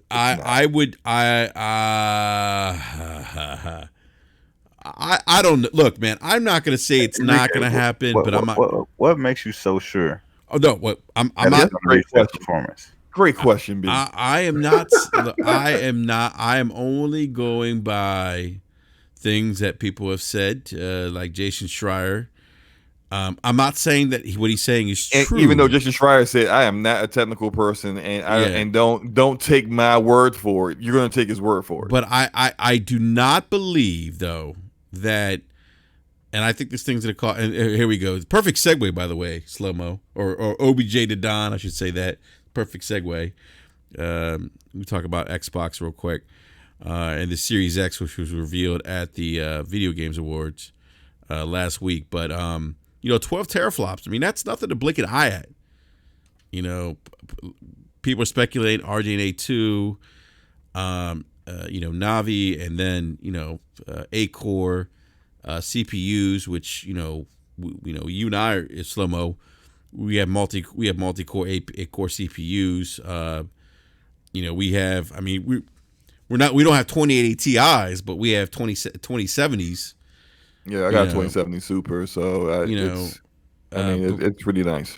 We also don't have to. We also don't need it. We're also not running games at 4K either. So there's something to be said about that. But I don't, again, to answer your question, B-Money, I'm not saying that it's a definite, that it's going to happen. But I'm not saying that it's not either. I'm taking that wait to see approach is what I'm doing. That to see what the performance actually is going to be. I would say there are two reasons why I think it won't happen. One is that AMD has yet to achieve any level of performance that comes to a 2080 Ti as of right now. And so, yeah, we know that the PS5 and Series X are supposed to be using technology they have that is not currently out yet. So it's still up in the air on whether it can actually get close to 2080 Ti or not.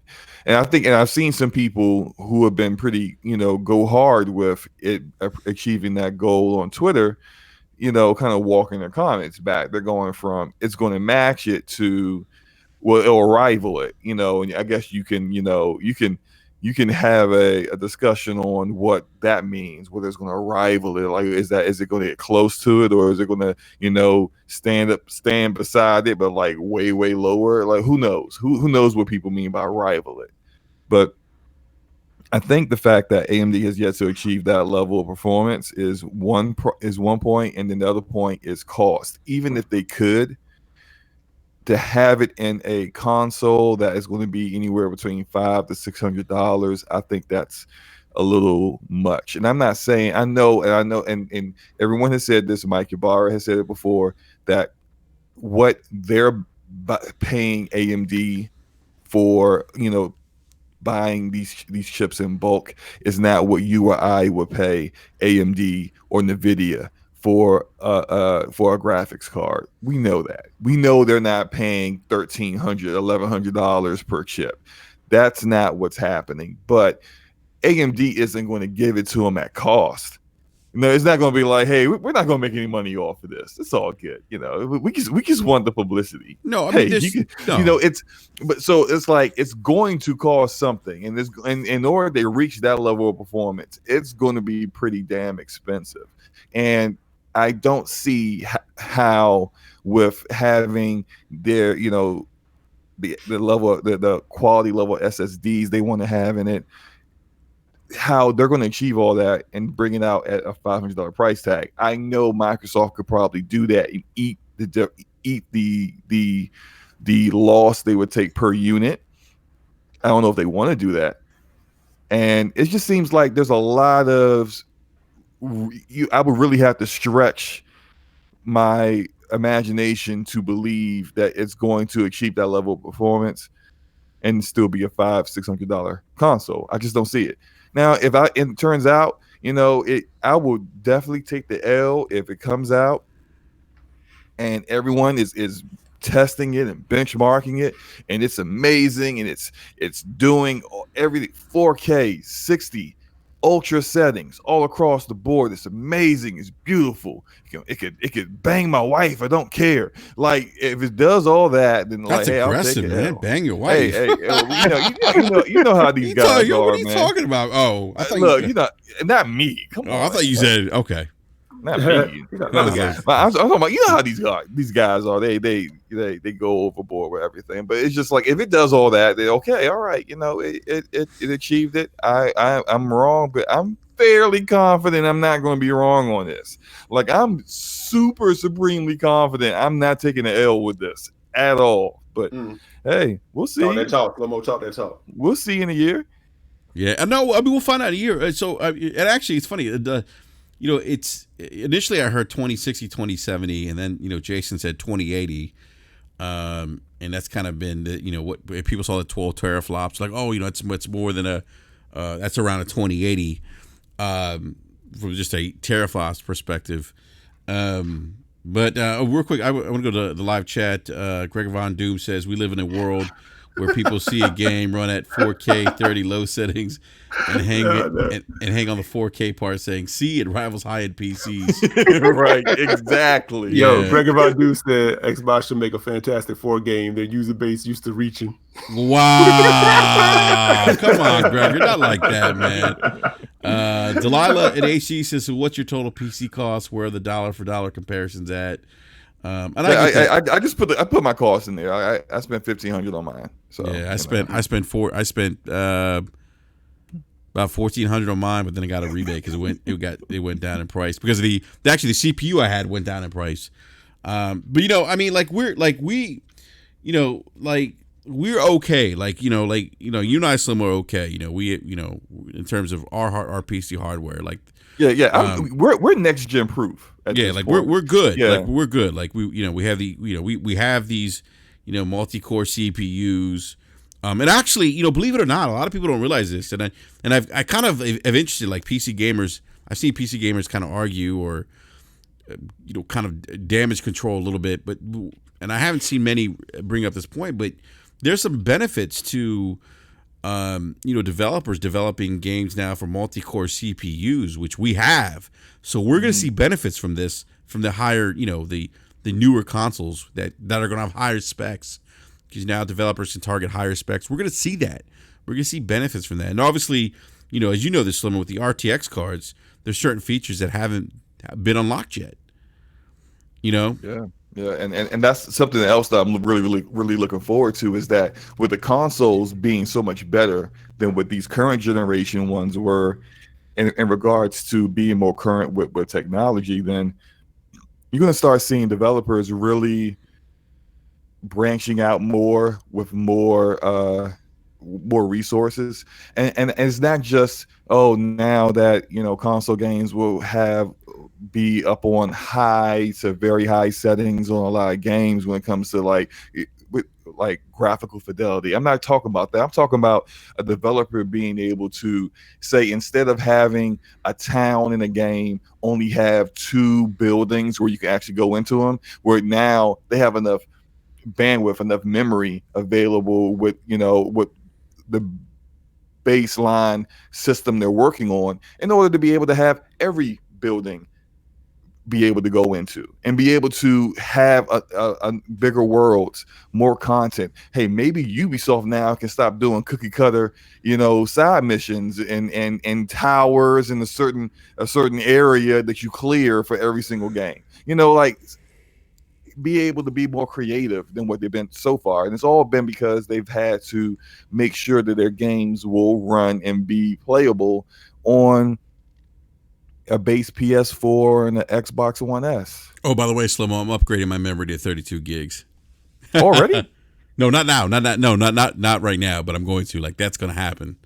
Yeah, I'm gonna do that too. Yeah. I just don't feel like I need to do it right now. We got don't. 16 right now. Yeah. I'm feeling fine, but I probably will do that probably sometime next year. And I also want to upgrade my I have 2 SSDs, 2 500 gig Samsung SSDs, the Evos, but I'm noticing I don't know why I chose 500 gigs. I should. It's not enough, man. Yeah, my second drive, I have my OS on one, and I have all my stored games on the other, and I should have just went with 1 terabyte at least. I'm gonna do that.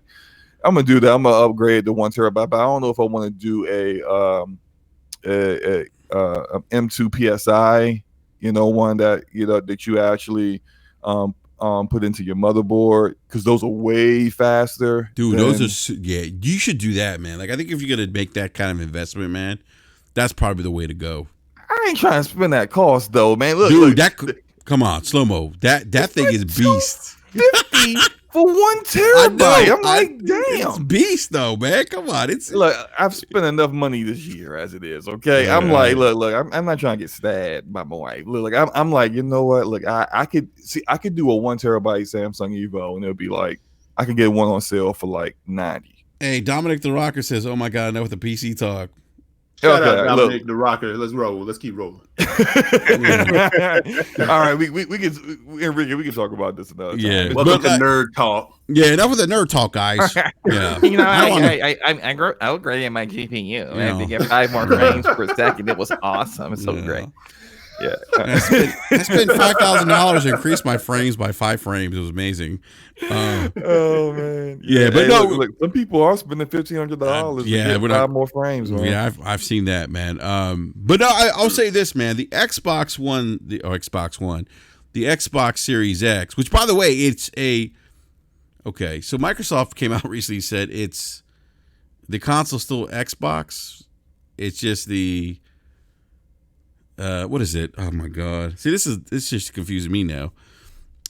It's an Xbox console, but the consoles is the Series X or something. You guys know what I'm talking about? Product line. Yeah, thank you. The Series X product line, or as Forte would call it, the Sirius X. Yes, the Sirius X with that comes with Sakura. Sakura. Yeah, but I mean, this thing looks beast though. I mean, for a console, it looks pretty damn impressive. It's got custom AMD Zen 2 base CPU, right? At 3.6 gigahertz. Mine's 3.7. Let me stop. Graphics, custom AMD Navi base GPU, 12 teraflops. People expecting RDNA 2, 16 gigabytes of GDDR6 RAM. I think the big thing here is the SSD. They're saying read speeds of anywhere up to 2 gigabytes, which is pretty damn fast. That's probably going to be, I think, the most expensive thing in that console. Video output 8K. Look, I don't think anyone should get their hopes up of AAA's Man, you being an 8K Tetris. That's what's going to be an 8K. Yep. Like something that you don't even want to play. Yeah, that'll be an 8K. Optical drive 4K Blu-ray. So it's 8K. I'm sorry, video output 8K 4K at 120 hertz. By the way, guys, at 120 hertz, many of you are going to need to upgrade your TV sets. Oh yeah. No one's talking about that. I haven't seen anyone. Those cheap TCLs y'all bought to get 4K. Not gonna do it. Not gonna do it. Those TVs 60 hertz. Those TVs are 60 hertz. Look, I have 2 TVs 120 hertz, and let me tell you something. I bought those TVs 6 years ago, and back then they were in that $1,800 to $2,000 range. That's the difference, yeah. And I'm telling you, it makes a difference. That's the soap opera effect. that's from a high, right? You know what I'm talking about? Yeah, that's from high res. Yeah, so that's from high, higher frame. I mean, high refresh rates. Yeah, high refresh rate. 240 is the best you can get. 240. I got it on one of my Samsung TVs. It's insane. So you see this? So is it? What's your resolution? 1080p, right? For 240? Yeah, because like I have yet to see anything that's 240 hertz that's over 1080p. I don't think it's possible yet with technology right now. Hey, B, you and I might have the same Samsung because I got a 1080p. That joker cost me almost $2,000. Yep. And that's because I got it discounted. I got a price match from Best Buy. But I tell you what, man, that soap opera effect, that shit is legit, man. Man, I gotta stop going to Best Buy. I almost bought a C9 the last time I went. Don't do that. Man, I almost did it. I was just like, oh, wait a minute. Like it man. Yeah. But it's interesting, like I see people saying, "Oh, 120, 120, 120 hertz, or 120 FPS, this is gonna be great." But no one's talking about you're gonna have to upgrade your TV. Like you're gonna have to do it. You know what? We're not. Look, we gotta be honest here. We're not getting 120 hertz games. We're not getting 120 frame per second games on consoles next gen. We're not. Like how these developers. No, Slow-mo. You know how these developers are. Hold on. So you're saying Ori ain't gonna be 120 frames? Thank you, B. They said they talked about that. They discussed doing it. They didn't say it was going to happen. I read that article. They said it was something that they discussed, but they didn't say it was actually going to happen. And I can see. I don't know, man. I seen some people running around in the street saying it was happening, man. Man, look, you ain't gonna see Call of Duty at 120 frames on consoles next gen. I don't see that happening. Ori, maybe Ori, but like other games that are like photorealistic looking on. Nah. We know that ain't happening. Yeah, that ain't happen. Look, especially with them trying to implement ray tracing everywhere. Yeah. As soon as you introduce ray tracing into the game, your frames are going to drop drastically. Oh, you gotta take a hit. Care what hardware you running on. You could be running on a 2080 Ti. They got ray tracing in it. You ain't hitting 144 hertz on your 144 hertz monitor. It's not happening.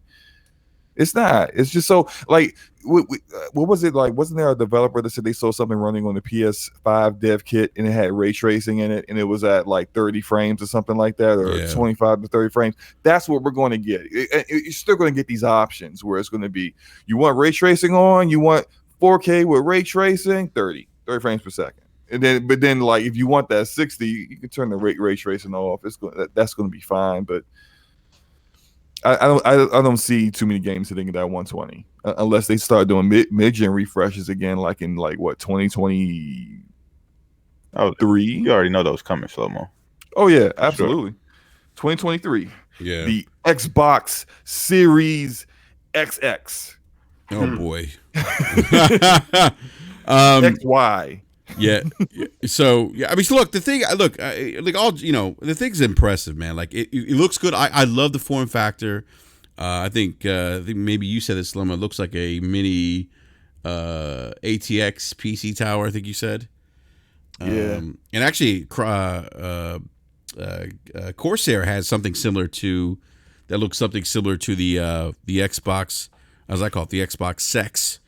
It looks very similar to the Series X, but that thing looks very much like a from the form factor, at least, it looks very much like a PC. And I don't know if you guys saw kind of the mock build-up that IGN put out. IGN actually put out kind of a mock build-up of the console based on the dimensions and put it next to an Xbox One X. And that thing is, I joked around, said it looked like a shine box. Go home and get your fucking shine box. Yeah, right. yeah. You know. I saw that picture. And the first thing I said was, I said, I'm team vertical. Oh yeah, I would have that. It didn't look as hot laying on the side. No, it didn't. It looked better. It looked better in the vertical position. I agree with you. Absolutely.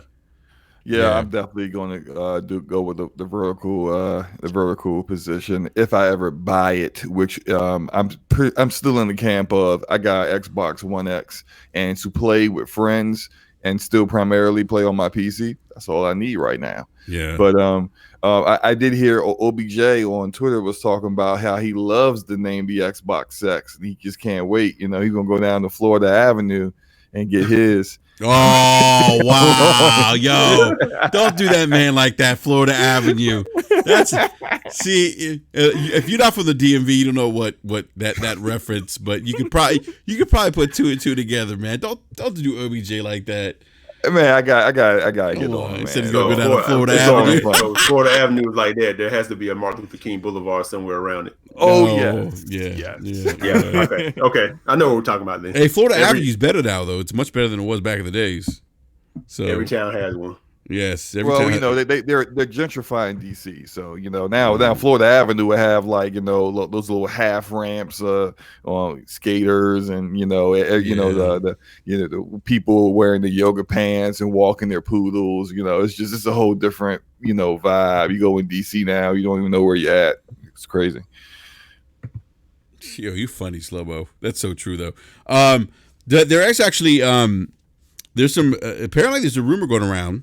And I'm saying it's a rumor because we don't know for sure, but there could actually be a full reveal of the Xbox Sex happening either April or May, right before E3 2020. Let me ask you guys something. You guys think that Microsoft will do a full reveal prior to E3? I could see that. They did that with the One X, even though there was a different leadership in place, but.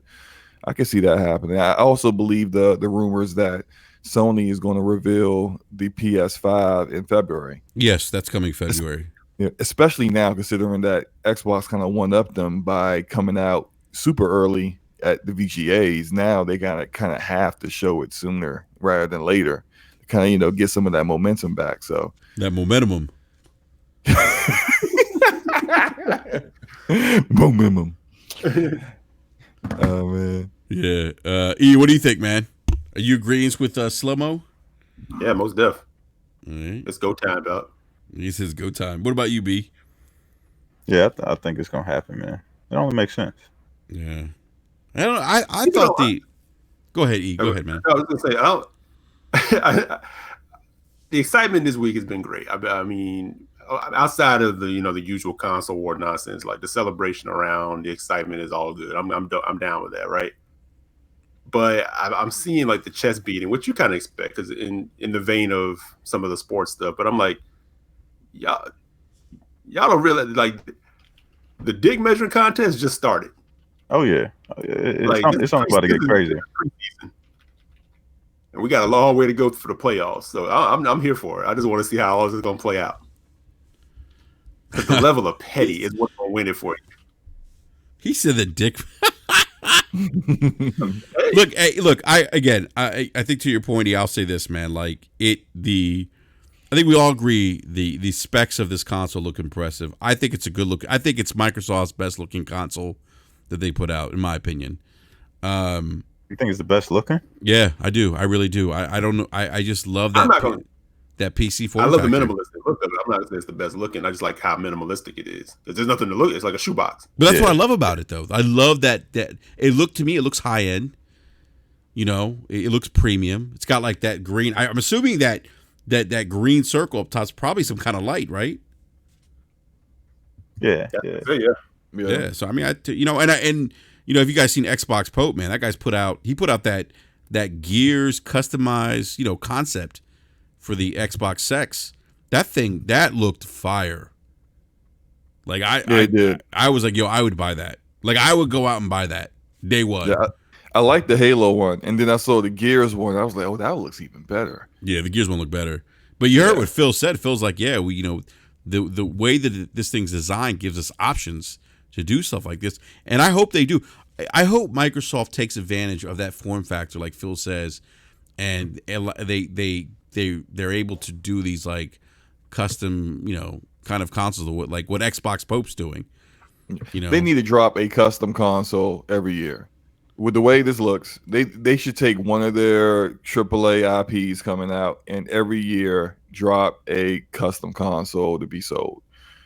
And not like what they did this gen with the little one-offs. They would have like, I think, what was it? Like there was one for Shadow of the Tomb Raider that looked amazing. It had like vines growing on it and stuff. It was ridiculous. And it was just like, oh yeah, we're just giving this away to one person. Like, no, like like mass produce that thing.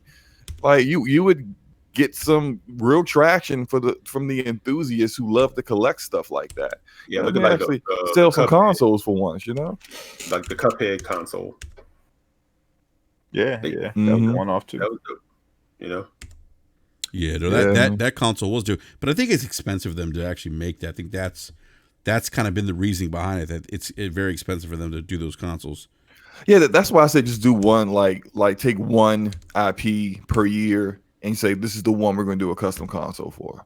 Not like every single first party release, because they're with 15 studios. That's a lot of it's a lot of custom consoles, but and ain't nobody buying a grounded custom console anyway. So like you don't need to do it for all of them. But Halo, yeah, absolutely. Gears, yeah. Hellblade, yeah. Fable, you're damn better. You should, So just kind of do it for the ones that are the bigger ones. Yeah, no, definitely, man. And again, I think Eric, you talked about the dick measuring contest. At the end of the day, like every other console, it's going to come down to the games. I mean, a lot of us have lived through this powerful console nonsense. Like we've seen many consoles come and go, right?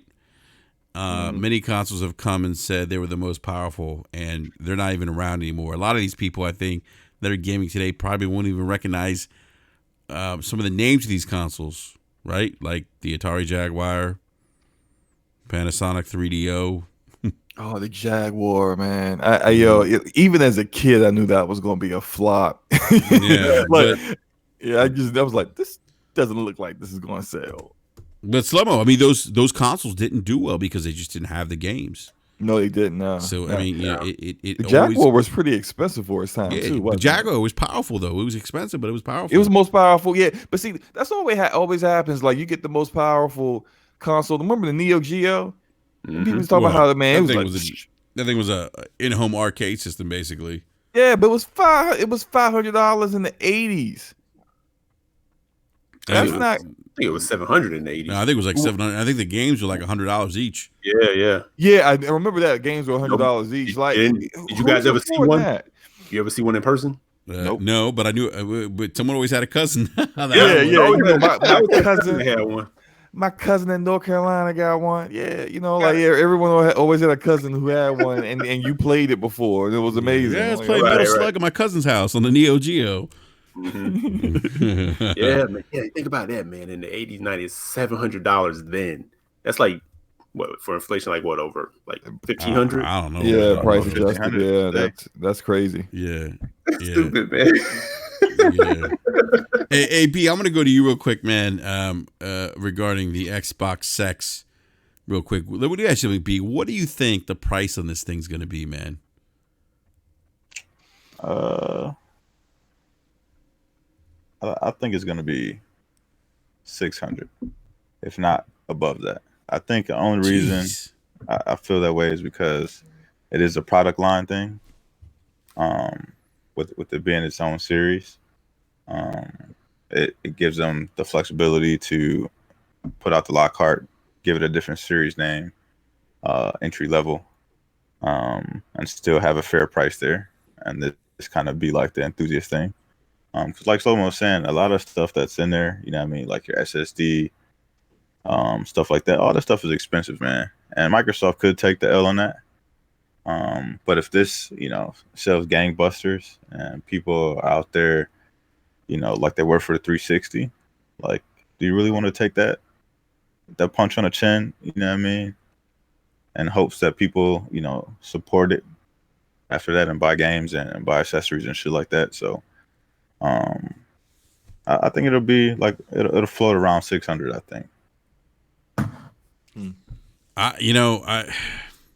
I've heard people say 500. I'm kind of with you, B. I think they could charge $600 for this because, like you said, because the fact that it's part of a series. We know about Lockhart. I think Lockhart gives them the opportunity to charge $600 for a premium product. Right. But I hear people saying no, it's going to be 500. I think. I think the thing is like if they go 500, right? So then, that forces. What if, Sony comes out and like, all right, well, they're going 500, we're gonna go to 400, and then Phil's like, oh, well, we ain't gonna be beat by price, so we'll go to 400. So then it just becomes like a bidding war, and then you still got Lockhart out there. So it's like, how much farther down can you lower the price on that to show that there's value and going for, the Series X versus going for the Lockhart. You know what I mean? Because you still have to, for a consumer product, you still have to show the advantages and disadvantages going between the both of them. And if it's only $100 advantage, then why would you even waste your time getting a Lockhart? You know what I mean? Because at that point you get it and you're like, you know what? I should just went ahead and spent that $100. You know what I mean? Yeah. And you get the upgrade anyway. So I think that's a tough game to play because you don't really know your competitor's hand. You know what I mean? You don't know where they're going. Because what if, Sony comes out and they're like, you know what? Our console isn't as powerful. We're 10 teraflops, and we're selling our console for 400. You know what I mean? Yeah, Microsoft's going to have the power advantage and everything like that. But if they go and try to meet that same price point, then what do you do with Lockhart? You know what I mean? So you got to make Lockhart cheaper. Right. At that point. But I think my opinion on this is kind of dependent upon me not being 100% certain. I am certain that there is a Lockhart, of course, but I'm not certain that the Lockhart will be available at launch. I'm not certain of that yet. I think if that was the case, they would have talked about it already. But now I'm not saying that it's not going to happen. They aren't going to come out in April or May and announce the Lockhart 2 then. I mean, the Xbox Series S at that point. Just call it the Xbox Sex, man. Yeah, that's the sex. Yeah. No, but if they don't launch with the Lockhart, now you are losing the power argument is, I mean, not the power, but the price argument as far as the overall gaming community is concerned, because if you are $100 more expensive than the PlayStation 5, but we got a cheaper option coming, but it's coming in 2021. Like no one cares about that. They just go get PS5. So I think if that's the case, they will launch at whatever Sony's launching at. So if Sony is going in at $500, they're going in at $500. Sony's at $600, they're gonna go at $600, and then just price the Lockhart accordingly. I don't think either company is concrete or certain of a price at this point yet, and I think both of them are kind of weighing their options on how much at launch are we willing to lose per unit sold, knowing that over time on the back end you're gonna make that money back with games sold and with the actual hardware getting cheaper over time. But how much are you willing to eat up front? And I don't think Sony is more willing to eat more up front than Microsoft would be. Well, I think Phil's been on record saying that they're not into losing money on consoles anymore. Like they won't do that again. And I know with the Xbox One X, they broke even when it launched. And you have to consider what Sony is saying too.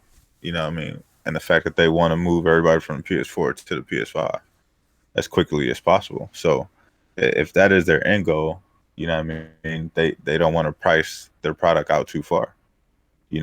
So starting at $500 might push people away, especially if there's a cheaper option or an option that may be more powerful at the same price point. So they have to be smart with the way that they price their product as well.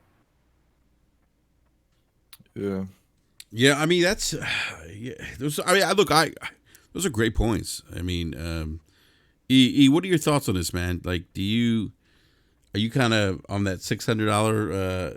You think this thing's going to be $600? Or you see it coming in at $500?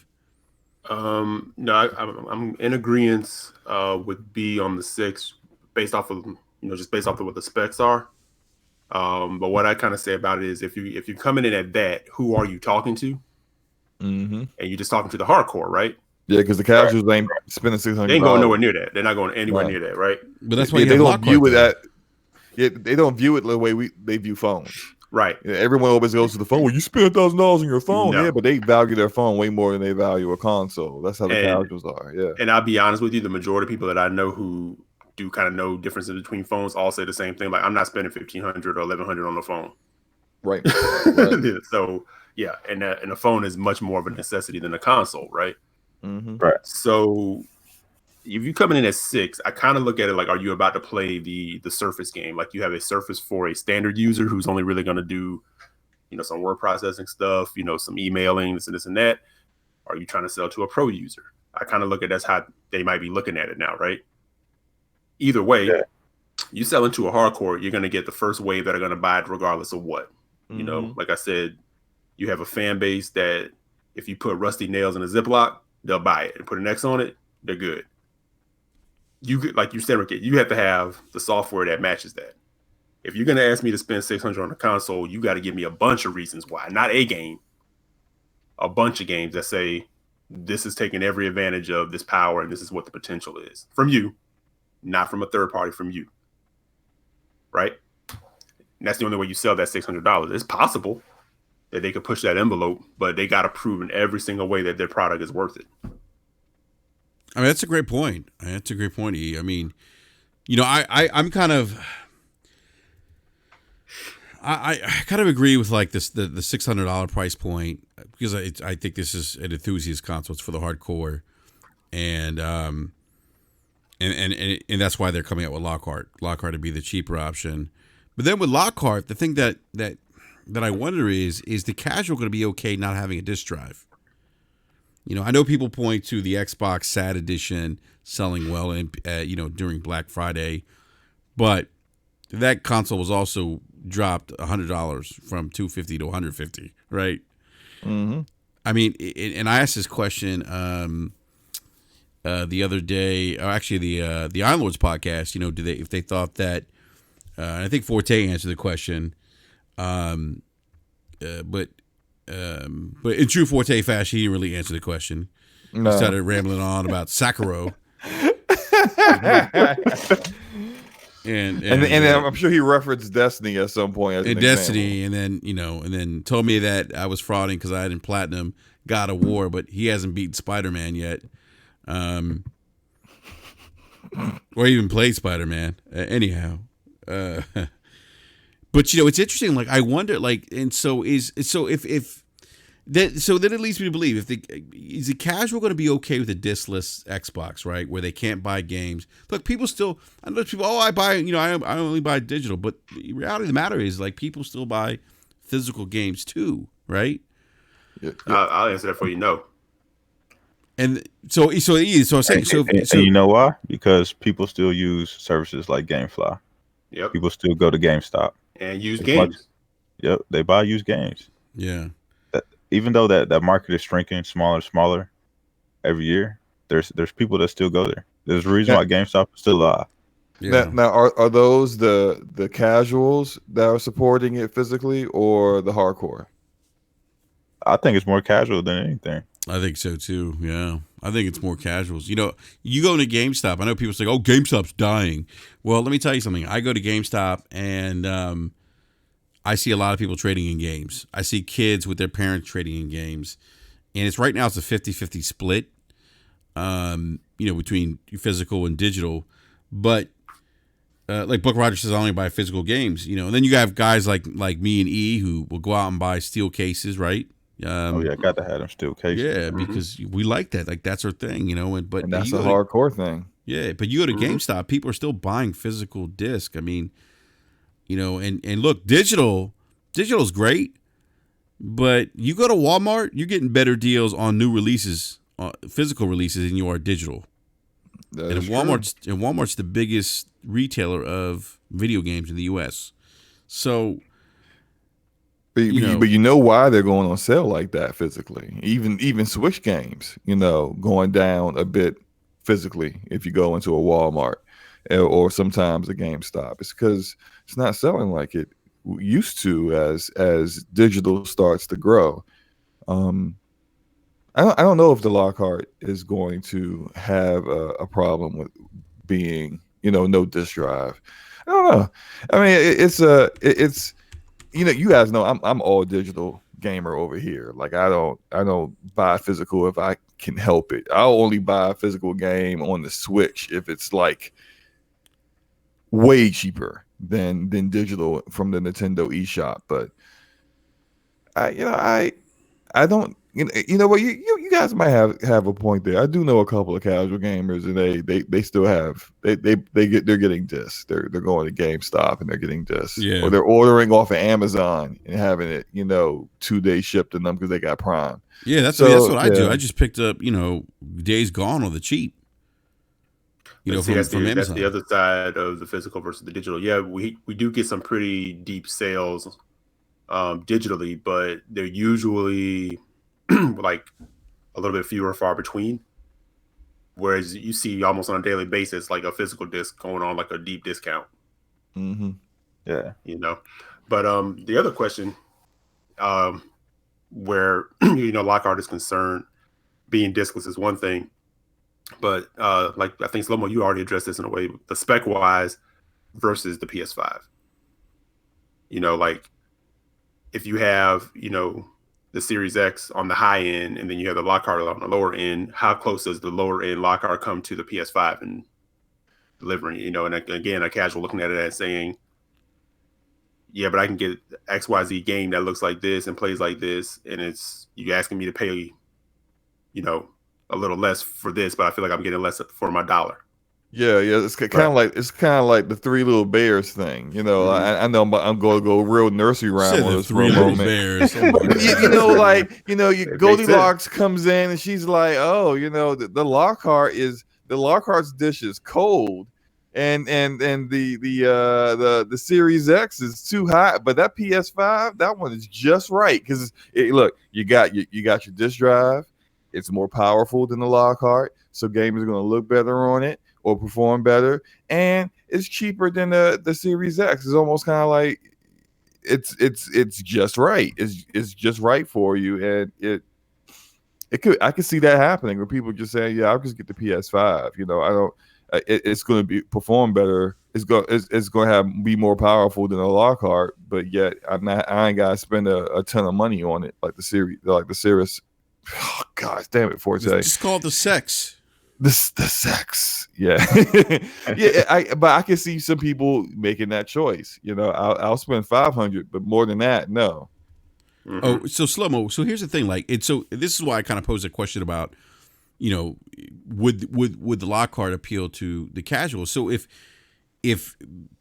let's say the sex is $600, Lockhart comes in at $400, then you got the PS5 that maybe it comes in at 10.5 teraflops, right? Whatever the case is, right?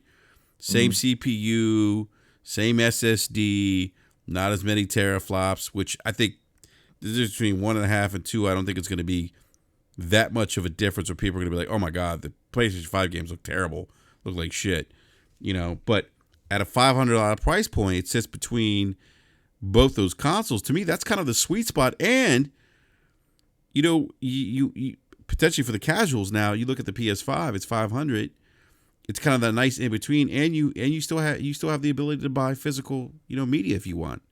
Yeah, you have the option to the best of both worlds there. So now that leaves you to believe, well, maybe the Scarlet doesn't come at $600, maybe it's $500, right. And then maybe you have the Scarlet coming at, you know, $300, $299, let's say. You know, but Sony could maybe come back and undercut. I don't think they would. I think they would probably launch at $500, and then at $500, I mean, I think you know, you look at $500 with this, you know, with the Sex and the PS5. I think from a price perspective, and this again, assuming this is without knowing the actual specs of the PlayStation 5, this is all speculation. Then I would probably venture to say that the Sex has the advantage here, you know, in terms of power and pricing. At $500, assuming they both come in at that price. Yeah, I mean, it's definitely going to be interesting. I feel like right now everything that we're saying is going to be completely irrelevant in like 6 months. Mm-hmm. Am I the only one that feels that way? Like nope. Things are going to be changed. Like when Sony does their reveal in February, it's going to blow our minds, and we're going to be like, "What? I didn't see that happening at all." And then, you know, when Xbox drops in April, I think by the time we get to E3, we're just going to be having this topic is going to be completely different. Oh, absolutely. I think and hopefully the topic switches to the games, because that's what I think out of anything else. Yeah, it needs to. Yeah, and I think honestly, that's what it's all going to come down to: the games. The games that people want to play and where they're available, and in some cases, especially for the casual audience, who has the marketing rights for some of those bigger titles like Call of Duty, because we've all seen the commercial where you see a Call of Duty game and it says, you know, PlayStation at the end of it, and then, you know, the casual. I knew people at my job who thought that, you know, Call of Duty wasn't on Xbox. I'm like, what? No, it's not Xbox, man. It's just, I don't know. I saw a commercial that says it was on PlayStation. I'm like, no, it's just those damn marketing. Casuals. But, you know, like that's going to drive how things go as far as, you know, overall sales too. But as far as we're concerned, the hardcore audience, we care about the games, man. Like that, no Godfall looks like something I'm definitely going to cop. You know, I love my looters. Mm-hmm. I don't know what else is coming out at launch so far. That's pretty much the only thing I can think of right now besides Halo Infinite. Yeah. I'm fairly certain the Forza will probably be out. Maybe Motorsport, I guess, would be out at launch. I don't really care for that game, but yeah. I don't know, man. You know, like it's going to come down to wherever they have with the games, and I think for certain Sony has shown their pedigree in that degree where they're going to have something for the overall hardcore gaming community to get behind, for some of the PC Master Race guys to bang their keyboard and go out and buy a PlayStation because they can't play it natively on their PC. Oh my goodness. But yeah, I'm really hoping Xbox does the same. I'm not certain. Halo Infinite's interesting, but I can get that on my PC. I don't know if the console only guys are going to get excited about Halo at this point. Yeah, but we'll see. Yeah. Hey, speaking of games, real quick, I do want to transition to the last topic as we talk about games and PlayStation Now. I mean, I think I would say that I think we've talked about this before too. That Sony's had to have some kind of response to what Microsoft's done with Game Pass, and I think they've done that more recently. But B, you brought this up in DM, man, that Sony's making some moves now with PlayStation Now. Yeah, it's interesting that Slow-Mo was talking about games not being able to be played native on PC for PlayStation because everybody was running around with that rumor in regards to Horizon Zero Dawn. Horizon Zero Dawn. And other games, from Sony's first party coming to PC. And lo and behold, we find out that the only way they're going to get there is through PlayStation Now. 720p. Yep, 720p. Nothing native. You playing to stream the game on your PC, which is not something that most PC players want to do anyway. But that they announced that 720p on my PC. Yeah, that Sony came out and announced that Horizon Zero Dawn and Uncharted Lost Legacy and I believe PUBG will be the next games. Major games are going to be coming to PlayStation Now. I would think that starts in January once other games get out of there. But I wanted to bring this up because we see what Game Pass is doing, adding all these amazing games, to the subscription model.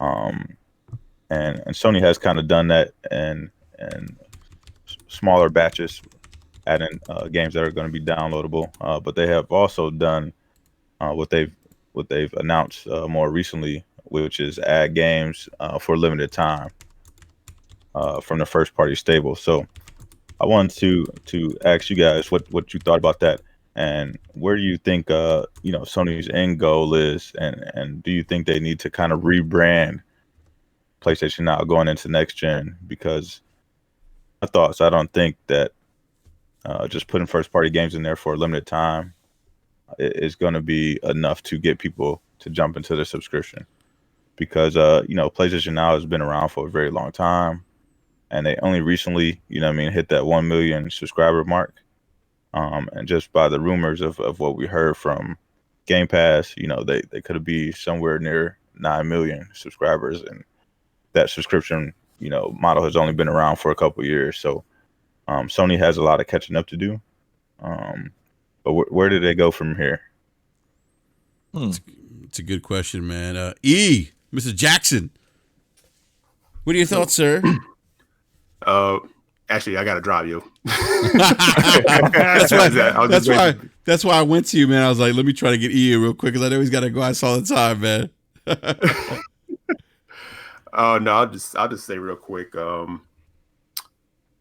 As far as what I think PSNow is, what Sony's gonna do with PSNow, I think they're gonna kind of ride it out and kind of see like where things go, and kind of just put their games, not necessarily like the day and date thing, but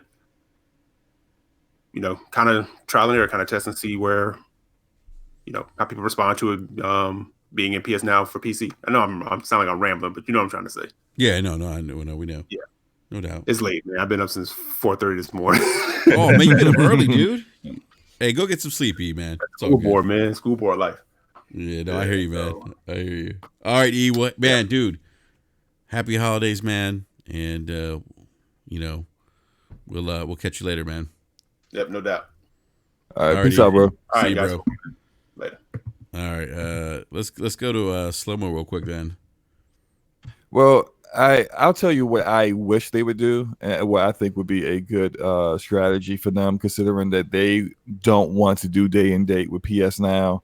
I think they should, of course, launch their games only on PlayStation initially, and then, like, say 6 months later, put that on PS Now. And so 6 months later, you're outside of that typical 90 to 120 day window where you get the majority of the bulk of your sales for your game.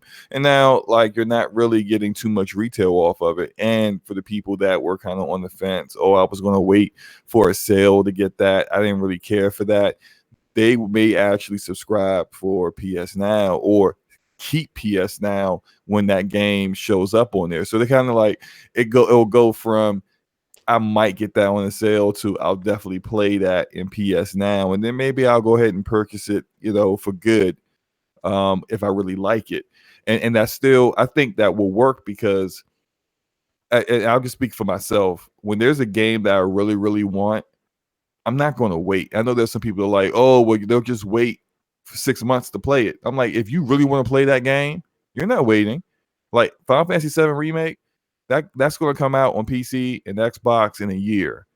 I don't care. Day one, I'm buying it. I'm playing it on my PlayStation 4. When there are games that are like that, Spider-Man, day one, God of War, day one. When there's games that you have that are fire and everyone wants to play it, they're not going to wait to play it on PS Now. So the people who really want it, they'll get it day one. You'll get those sales, and then you'll have it. And the people who were the ones that are going to wait for PS Now, they probably weren't going to really buy your game anyway. So I think that's will probably be the best strategy. What they'll actually do, I think they're going to continue doing what they're doing right now. What they're going to take games that are over a year old and then put them in PS Now for 3 months. Maybe they'll stretch that out to 6 months, and once they get to next gen, but then they take them off, and then they'll just keep rotating them. I think that's something that they'll probably do. And as far as PC goes, it seems like Sony has a really good relationship. Sony has a really good relationship with Epic right now. This like Death Stranding, Epic Game Store exclusive deal. Godfall, same thing. All of Quantic Dreams games ended up on the Epic Game Store. It seems like if they do start putting games on PC, they're going to the Epic Game Store, which I know some PC gamers are going to have a problem with that because they hate Epic Game Store right now. But I think if it ever does happen, that's kind of the route they would go. They would do some kind of exclusive deal with Epic, get some money up front from Epic, because that's how Epic rolls. Hey, you want $15 million to put your game here? Go ahead. And then they'll do it like that. But I just don't see them doing that right now. I don't think they're going to put their games natively on PC at the moment. Do you think they'll ever upgrade it from being a 720p to at least like 1080? Once their cloud technology gets better, and I guess that depends on wherever they are with xCloud and Xbox. But hey, right now even Xbox is doing 720p on mobile. So right. I don't think they're going to. I think they will do that eventually. They're going to have to do that eventually as time goes on and 720p becomes even more of a eyesore for people on their gaming monitors or their their HD TVs. But maybe that will happen once xCloud goes up from using Xbox One S's to Lockhart's. Like once they go from that to like 1080p minimum, then maybe that they'll make that jump. Right. Yeah. I'll say this much, because I do think, obviously, like selfishly speaking as a gamer, I think you guys probably like I would want to see them. Obviously, I would want to see first party day and date in PlayStation Now, like clearly, because that would benefit me. I don't think Sony's going to do that. I do think Sony needs to respond, to come with something, some kind of answer to Game Pass. I mean, I think they're taking potentially taking steps in that direction. And what regards do you mean respond to Game Pass? I mean, like, so okay. Here's the thing. Price. So, well, they have come down in price. They probably need to come down in price more. But like, no, for I think example, they're good now. Cheaper. I think they're good now. Right now with price. I think they need more content that people want to play. Well, in it. So yeah, I think that too. But I here's the thing. I don't agree with. Here's my thing. Like God of War, why you put God of War in there? That's great. Horizon Zero Dawn's coming to PlayStation now. That's great. These games, are a couple years old, but leave them in there. Like I don't understand why they would take them out. Like just leave them in there. I mean, they've made money off these games already, selling physical retail. I don't understand why the need to take them out. Look, if they don't want to do first party day and date, fine. If they want to, obviously Sony feels like there's value in their franchises, their first party, where they don't feel the need to put it day and date. That's fine. But if you're going to put them in, don't take them away. Like I just think that's additional value. It's another, great thing that you could do for, the consumer, and it's another way I think to prop up PlayStation now. Say, hey, you know what? We release, all these games, Horizon Zero Dawn, God of War, they're in PlayStation now. They're going to be there forever. You can play them as you see fit, whenever you want. And I also think, like, if they're not going to do day and date, like, and I always say this, like, if Xbox guys, if these studio acquisitions start panning out very well for Microsoft, right? We start seeing these new IPs that are just bangers, and they're at the level of Sony's first party, and Microsoft, you're getting in day and date. Remember, a lot of us are locked in, to 2021, 2022 for just $1, right? We took advantage. Yeah. And I'm adding on to mine. I keep getting like these little you gotta get the sale yeah. card. Oh, is it still going on? I've been sleeping on that.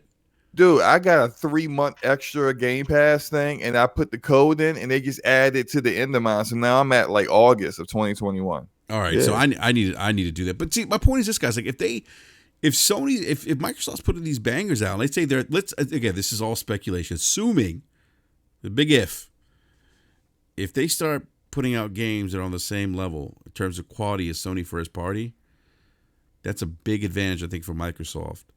And I think Sony, I think they got to, and so when I say they got to come with an answer, like, I mean, like, they need to come out with something that's competitive to Game Pass. If it's not day and date on, with first party, fine.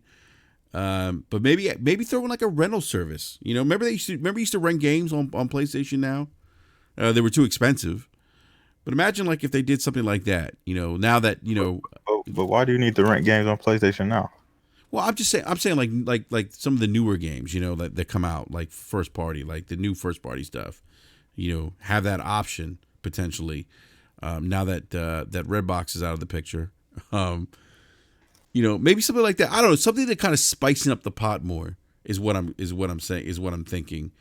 And so I think the steps they've taken have been positive, but I definitely think they could do more. And maybe some of that more is coming out with some other creative ways to add some additional value to PlayStation Now. And then also, I think, again, I don't like the idea of putting in first party games that are a couple years old and then only putting them there for a limited time. I think I can agree with that. I don't see the benefit in taking them back out. If they're so much older, they're probably not really selling like they used to, and you're giving it more attention, putting it into PS Now than you did prior to doing that, especially if the game is at the point where it's like 2 years old. Then no one's checking for that anymore. Go ahead and put it in PS Now, and the people who never played it or thought about playing it, or maybe they're casual and they've even heard of it, might check it out and actually sign up. I think taking it out, I don't see the benefit to that. Hey, I'm gonna go live chat real quick because T4 says Game Pass is ass. Really? I don't think he's serious with that. Oh, I hope. I think hope he's trolling. Go ahead. the reason that they probably tank it out is to entice people to stay in their subscription. Just because, like, if you know it's going to be there for a limited time, like that, kind of puts pressure on you to play the game. You know what I mean? So you get in there, that sense of urgency. Yeah, you know, like Spider-Man's only going to be there for 3 months. All right, well, I got 3 months to beat it, and there's going to be something else, you know, that kind of rotates in there. You think? Okay. Hey, B, let me ask you something. B, you think if Spider-Man was put into PlayStation Now for 3 months, you think Forte would actually play it? No. No. You know, if you called it Spider Destiny, then maybe he would give it a shot before he realized it's not his precious destiny. He wouldn't play it now. Oh my goodness, that's too funny. Yeah, guys, I mean, like, Sony doesn't have like the advantage of having like a bunch of multiplayer games. Like, yeah.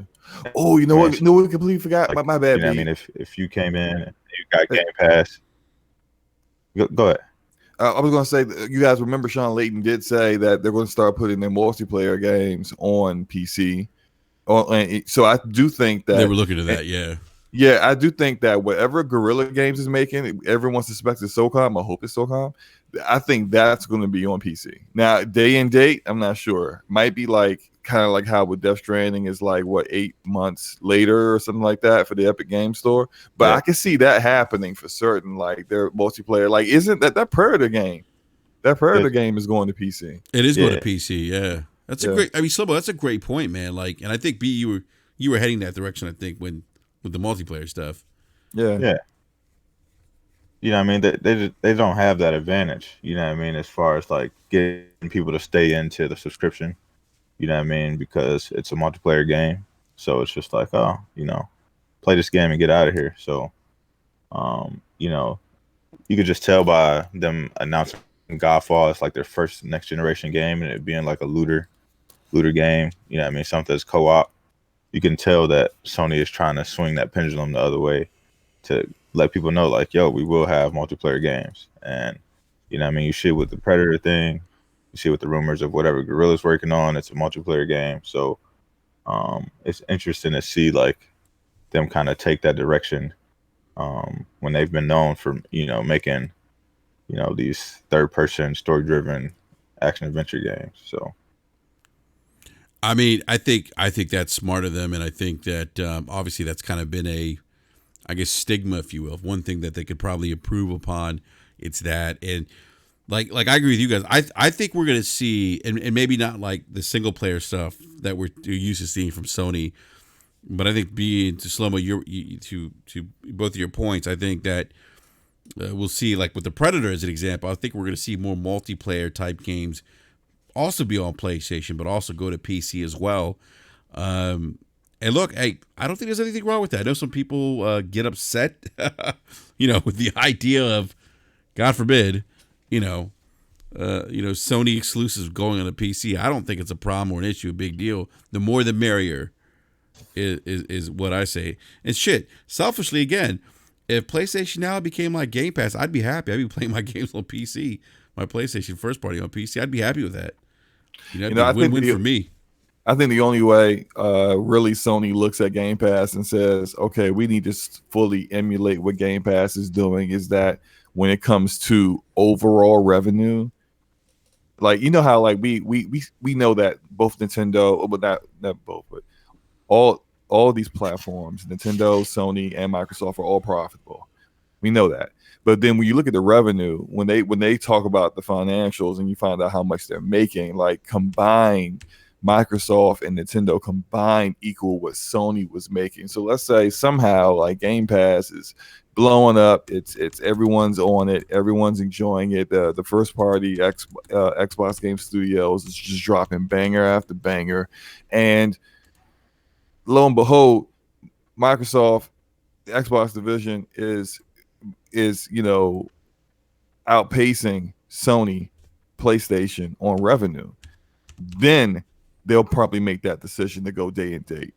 because then now they realize, well, we could be making way more money if we did it, like if we went all in on PS Now and really made PS Now our platform the way Xbox has made Game Pass their platform. But I don't see that happening. I don't see Xbox making up like doubling their revenue in order to exceeding that actually in order to be able to achieve something like that. But I think that's the only way. Yeah, and I think that Sony, they talk about how much they value their IP and stuff like that. But when you look at just some of some of their key releases, you know what I mean, and they're doing 3 million or 5 million in the first weekend, like that's a lot of revenue coming in. You know what I mean, off of a weekend. So, you know what I mean, I'm sure they're taking a look at that too, and they're saying like, okay, this is a reason why we're not going all in on PlayStation Now, because you know what I mean, to get that same, we don't have that same install base on PlayStation Now. So if we were to dump games in there like that, will we see the end result? You know what I mean, like would the result be the same? So I think they want to try to build up that install base for PlayStation Now, and then maybe later down the road that becomes an option for them. But I think now when they have big key releases and they sell really well, even I mean, some of the releases like Days Gone, who they probably didn't have high hopes for, and that still does excellent for them. You know what I mean, that probably second guesses reasons why they should throw games into PlayStation Now day and date. But I think they need to rebrand it overall, just because I don't even think most people know that there's games in it that you can download for PlayStation 4. That's true. Yeah, that's a great point, B. Yeah. There's a whole catalog of games. I think they got over 200 games in there that you can download on PS4, but nobody ever talks about that because I don't think they know anything about it. Yeah, the only ones that you stream are the PS3 games. Yeah. But B, they don't even really, Sony doesn't really talk about it like that much. Like they don't, like PlayStation Now is kind of like an afterthought for them, Yeah.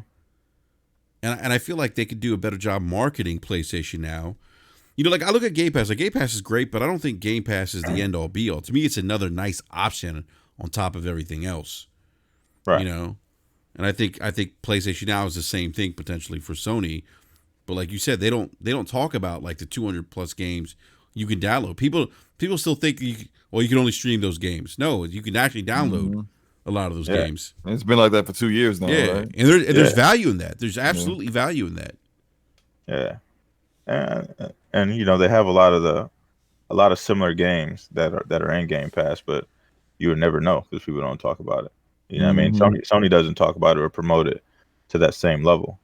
And maybe, what I mean, with Jim Ryan at the helm, that's something that they change, what I mean, next gen. We have to see. That's very true. I've had PS Now for a little over a year now, and I've had Game Pass for a little bit longer than that. And one night I decided to just like, I'm gonna play either a Game Pass or PS Now game, and I just started looking at both catalogs. I saw a lot of the same games, games that I thought that were fairly recent that I thought was only in Game Pass was also in PS Now. I was actually pleasantly surprised by that.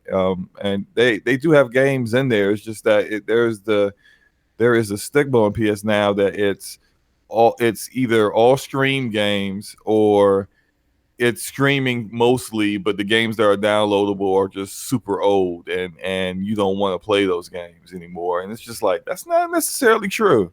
Like you can find some pretty current stuff in there too. That's interesting, man. And I didn't even know that, Slow-Mo.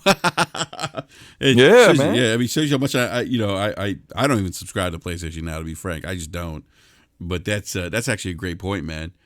But again, like I didn't know that. How many other people don't know that? Yeah, it made me think about it even more after I was watching Weapon Boil and David Jaffe was on there and he was kind of talking about, what I mean, the whole subscription thing. And, what I mean, people couldn't separate the whole fact that there is a subscription model there, what I mean, that is pretty similar to Game Pass. But most people only know it for it being a streaming service, what I mean? And it's kind of all in one, and people kind of just look at it as a streaming service and not, you know what I mean, not similar to what Game Pass is. So Sony has to do a better job of being able to market what PlayStation Now is. Or else, you know what I mean, it's just gonna lay by the wayside and have 1 million subscribers, and it won't ever really mean anything. Yeah, no, and I think it currently has Persona 5 in there. Shadow of War is in there. I'm about to just look at the list of everything. So wait, you subscribe to PS Now, you can actually play Persona 5? Yeah. Wow. So you can download it. Mm-hmm. Yeah. Wow, dude, Persona 5 is what? Yo, Persona all the 5 Batman games are in there. All the Batman Arkham games are in there. Every single one of them. Asylum, City, Night, and Origins, all are in there. Battle Chasers, which everyone bragged about that being on Game Pass. That's also in PS Now. Let's see what else. They also have Grand Theft Auto 5. Yeah, that one's leaving in January 27th. There's a whole bunch of Castlevania games in here. Man, I'm just kind of going down the list. It's in alphabetical order, so yeah. But I mean, yeah, they got a lot of current games in there. You see a lot of crossover with Game Pass. So That's it. Slobo. I mean, that's a excuse me. That's a great point, man. I mean, again, totally unaware. I don't subscribe to PlayStation Now, but that's Fallout New Vegas is in there. That's fun. Fallout 4 is in there. Yeah. I mean, they got games in there. They're just not talking about them. They're Gravity Rush 2 and Gravity Rush Remastered. Yo, Gravity Rush 2 is actually a good game. Yeah, it is. I need to get back to finishing that because I was really enjoying myself with it, and then I just got caught up with other stuff. Yeah, one of the more unique gameplay mechanics of any game I played this year. Love it. Yep. Infamous Second Son is still in there until January. All the Killzone games are in there. Slow-mo, you just sold me, man. Go get it, man. It's like what, $60 for a year. No, I need it. I need it for $1. Oh yeah, I ain't happy. Mafia 3 is in there. That's a pretty good game. I know some people didn't like the open world aspect of it, but so they got a decent library. They just need to bring PS Now to PC. Then we're talking. It is on PC. Yeah. No. PS Now was on PC. Oh, so same way like Game Pass is then on PC. Well, no, you can't download the game. That's what I was saying. Yeah, okay. That's what I meant. That's what I meant. I know you can play on PC, but I meant like download. So, but that's why Sony just needs to put a storefront on PC and allow it to be just like Game Pass is on PC. Just use Epic Game Store. They already they all skipping in the forest, arm to arm. Like just use Epic. They already got a storefront, and they'll probably pay you buku money per Fortnite money per game you drop in there. Slow-mo. Sony wants that bag completely to themselves, man. Hey, look, I think that guaranteed money up front can really. I mean, maybe. Yeah, maybe. Yeah, you can move that money around when it's guaranteed, man. Mm-hmm. Yeah. Delight, she says, "Can you download Red Dead Redemption is in Here's there?" the question.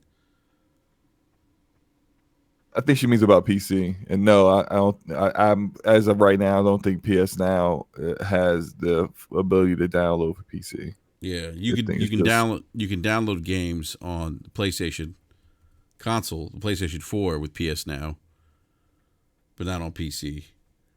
They got a lot of Resident Evil games in here too. Ooh, I gotta go. I'm sleeping on this service, man. Yeah. And it's funny, like, you think about, like, from a value perspective, you talking about all these older games. You go to Steam and try to get some of these games, you're not getting them for free. Expensive as hell, man. It'd be like $30 for an old game. Like, why am I spending $30 for this game that came out in 2013? Why? Yeah. No, update your store, man. Yeah, it's crazy. It's like, you know, you get these older games. It's like, you know. Yeah, just mentioning that. I'm gonna look at my Steam wish list because I was just thinking about that earlier. I was like, yo, why are some of these games so expensive and they're super old? Yeah. Well, I don't really have that. Near Automata, I was like, yeah, I kind of want to play this at 144 frames per second. Yeah, it's $40. Yeah, I $40 for a 2-year-old game. I'm not buying that, yo. Yeah, no, I wanted to play, dude. So check this out. I wanted to get Sakura, and Sakura was on sale during Black Friday on Steam for $39, right? Mm-hmm. And I figured, oh, well, you know, the price is going to stay the same during the holidays. Slow-mo, they got me, man. They got me for $60. Oh, it's funny. I should have pulled the trigger Black Friday, and I didn't do it, man. And you know, I wanted to play Sakura. Wanted to play Sakura. You know, lock 60 frames. I heard it's a different game on PC. And they got me for $60, man. It's just I just like, I should have bought it the Black Friday sale. But like even like the Dark Souls games are like $60 on Steam still. Yo, PSNow has The Vanishing of Ethan Carter, The Wolf Among Us. Yeah, Sony needs to market this more. This doesn't make any sense to me. Makes no sense. Yeah. They got this service that has some value in it. They're not even talking about it. Until Dawn is in there. I love that game. All the Uncharted games are in there. Yeah, Sony's they got to talk about this more. They slipping. That Don't Knock game Vampire that came out 2 years ago. That's also on Game Pass as well. Yeah, exactly. Yeah, Valkyria Chronicles Remastered is in there. That's on Game Pass as well. Wasteland 2. The In Exile first party studio game is in PSNow. Wolfenstein: The New Order. That was a great game. Oh my god! What? Yeah, they're XCOM 2. Man, they got some. They got some good titles in there. Outside of first party going date, it sounds like they have a good product there for people who like Game Pass. They do. They just need to market it properly. Yeah, that's just crazy. I don't get it. Metal Gear Solid 5, you know, for you Kojima stands. Mortal Kombat X. Game Pass. Yeah, good. Like, I think like we were saying, it's got a lot of crossover on Game Pass, but it's just not talked about. I gotta be honest with you guys. Mm-hmm. B Money, I gotta be honest with you, man. Like I didn't realize how much crossover PlayStation Now had to go Game Pass. Yeah. And you would think, you know, 100 million supposed people out there got a PlayStation 4, and only 1 million people subscribe to PlayStation Now. Yep. And there's plenty of value there. So, you know what I mean? Sony is not doing their job and trying to sell their service. No, they really aren't. They're definitely not. So, but they are getting better because before it was just like it was floundering and they weren't even trying. For sure. It was. Yeah. At least they're somewhat talking about it now, and they're adding. I mean, they're adding new games to it. They lowered the price because the price before was ridiculous. I was like, no. But it's gonna be interesting. I think E3 is gonna be interesting to see if they maybe even talk about maybe some changes to PlayStation Now, or maybe at the February event that's coming up. So we'll see. Did we get 7 dislikes for talking about PS Now games? Of course we did. Of course we did. You guys are really, really, sore, man. You know what's funny, man? I mean, people. Everything that we talk about is so people take this shit so personally. It blows my mind. Like. And it's like, it's almost like you guys are so emotional about, if you think about it, an inanimate object that's made of plastic and wiring and circuit boards. Like that shit blows my mind. If my only problems in life could be a game console, man, I'd be happy. Yeah, me too. I mean, Jesus. Oh, Delilah says that was for the PC chatter. That's probably what it's too. People got mad. We were talking to. We probably got some dislikes. We told people they're gonna have to upgrade their TVs to take advantage of these next gen consoles. Hey, look, man. Just because I was talking about my beautiful high end PC doesn't mean you had to hit the down vote, man. Look, man, you know what? Let me talk up some of these muddy textures in these consoles real quick, okay? So you guys feel a little bit better. Oh my gosh, Ori looks great at 1080p, 30 frames per second on my Xbox One S. Yay! Are you happy? Is that good? No, but you got the 4K HDR, baby. That's all you need, man. That's all you need. 4K HDR, you know, on low settings. That's all you need. Let me tell you what 4K HDR looked like in Star Wars Fallen Order on my 4K TV. It looked like, as you would say, compared to my PC, as you would say, slow-mo, it looked like doo-doo butter. Doo-doo butter, man. Do you guys think that at least with the Series X, that when it comes down to, you know how like this generation, some of the games gave you like a performance mode versus like the visual mode or whatever, do you think they're going to take that a step further going into the next gen, where it's going to give you like more options as to what the visual mode, you know, actually gives you versus the performance mode? I don't know, man. I don't think they will. I don't think they will on consoles. I mean, it would be great, but I think that would probably... who knows? I don't know. I don't want to say. I don't want to commit. I think that if they did it, I wouldn't be. If they did do it, I wouldn't be surprised. But if they didn't, I wouldn't be surprised either.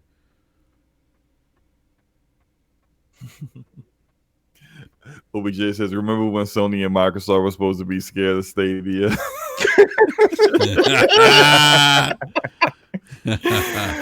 Those were the days. Oh man, Stadia can't even get out of its own way, man. It's crazy. Those were the days. Stadia a goddamn joke, man. All right. Hey, Google, man, kill yourself. Yeah, right. But guys, all right. So we're approaching the third hour. Yo, did they just drop a game that came out and it's 1080p, 30 frames per second? I don't know. I haven't been keeping up with Stadia, man, so I couldn't. No, I gotta look that up. Yeah, I know I saw that. Yeah, I don't know. It's an older game. I don't but know. It just came to Stadia. Oh man. Before we jump out of here, I got to get you guys' opinion on Amazon jumping in there with their MMO. The New World. Yeah, the New World. I thought it seemed pretty interesting. I'm surprised that they're launching this before their platform. Yeah, but you know, but maybe they're trying to get like themselves a name as a game developer or a publisher first before, you know, dropping their platform, which is maybe something that Google Stadia should have did before they dropped the platform with no games. Stadia just opened their studio yesterday, their first party studio. Yeah. Oh, it's Final Fantasy 15. Final Fantasy 15 on Stadia runs at 1080p at 30 frames per second. Yeah, that's nonsense. What happened? That's basically base PlayStation 4. What happened? Great job, guys. What happened to the 10.2 teraflops they advertised? Yeah, that's if you're right beside a Google tower or a Google data center. Oh my God. I'll tell you, man. I can't. I mean, look, yeah, that's just a whole nother conversation. But I agree with you, B. I think that was Amazon trying to kind of get people used to the idea.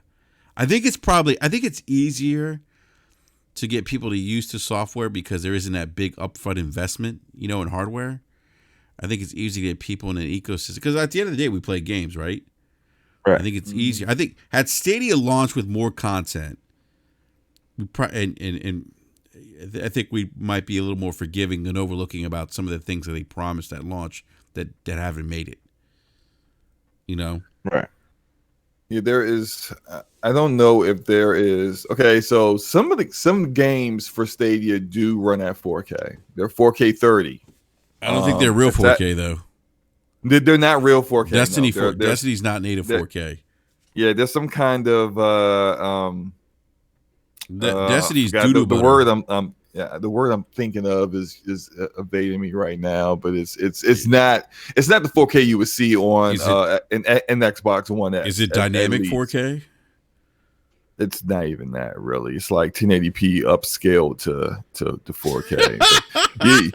They got Assassin's Creed Odyssey, Attack on Titan 2, Slow-mo. Borderlands 3. Mm-hmm. Yo, guys. Ghost Recon Breakpoint. Breakpoint's a new one they just dropped. Hey, Slow-mo B, look at Gregor Von Du's comment.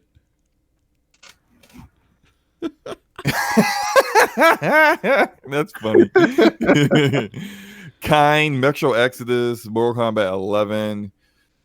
What else here? They don't have a lot of games, so this is a short list. Thumper, Trials Rising, and Wolfenstein Youngblood are all 4K.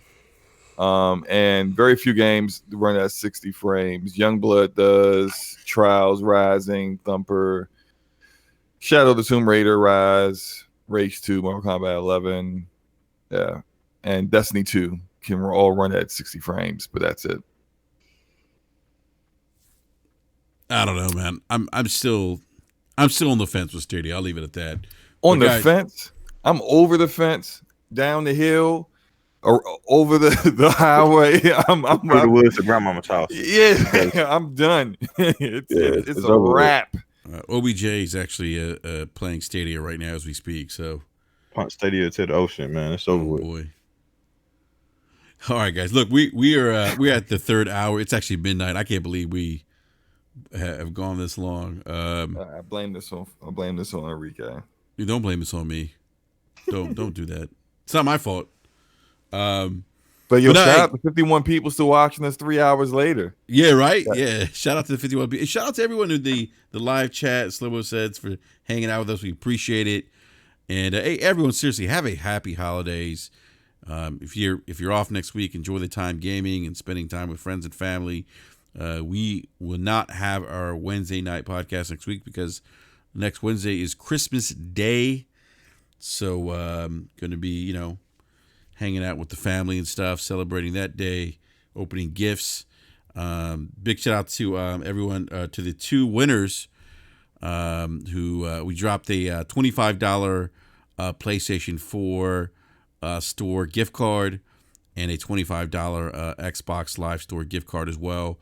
So big shout out to the winners.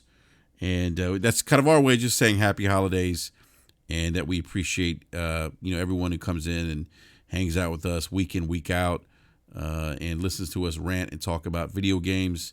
We definitely appreciate you guys. Thank you so much. We couldn't do this without you guys. So on that note, big shout out to Eric Jackson, Slow-mo, Backslap, B-Money, and Mr. Sakura himself, who's not here.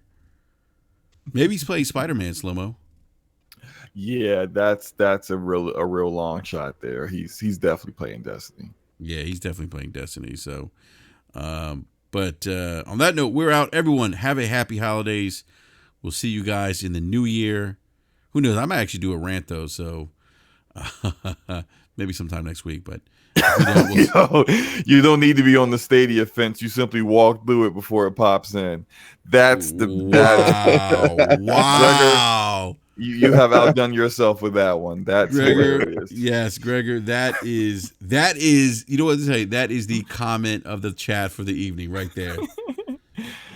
Yeah. And Jago with the $5 super chat. Thank you, sir. People get into their feels way too much on social media over video games. Love you guys, but can barely catch you live. Merry Christmas, guys. Merry Christmas to you too, sir. Yes, Django. Thank you, man. Merry Christmas as well, man. We appreciate the support, bro. So, all right, everyone. We're out. It's the midnight hour. I got to get to bed. We'll see you guys probably in the new year. Everyone have a happy holidays. And OBJ to Don, enjoy Stadia. We're out. Peace. Peace. Peace out.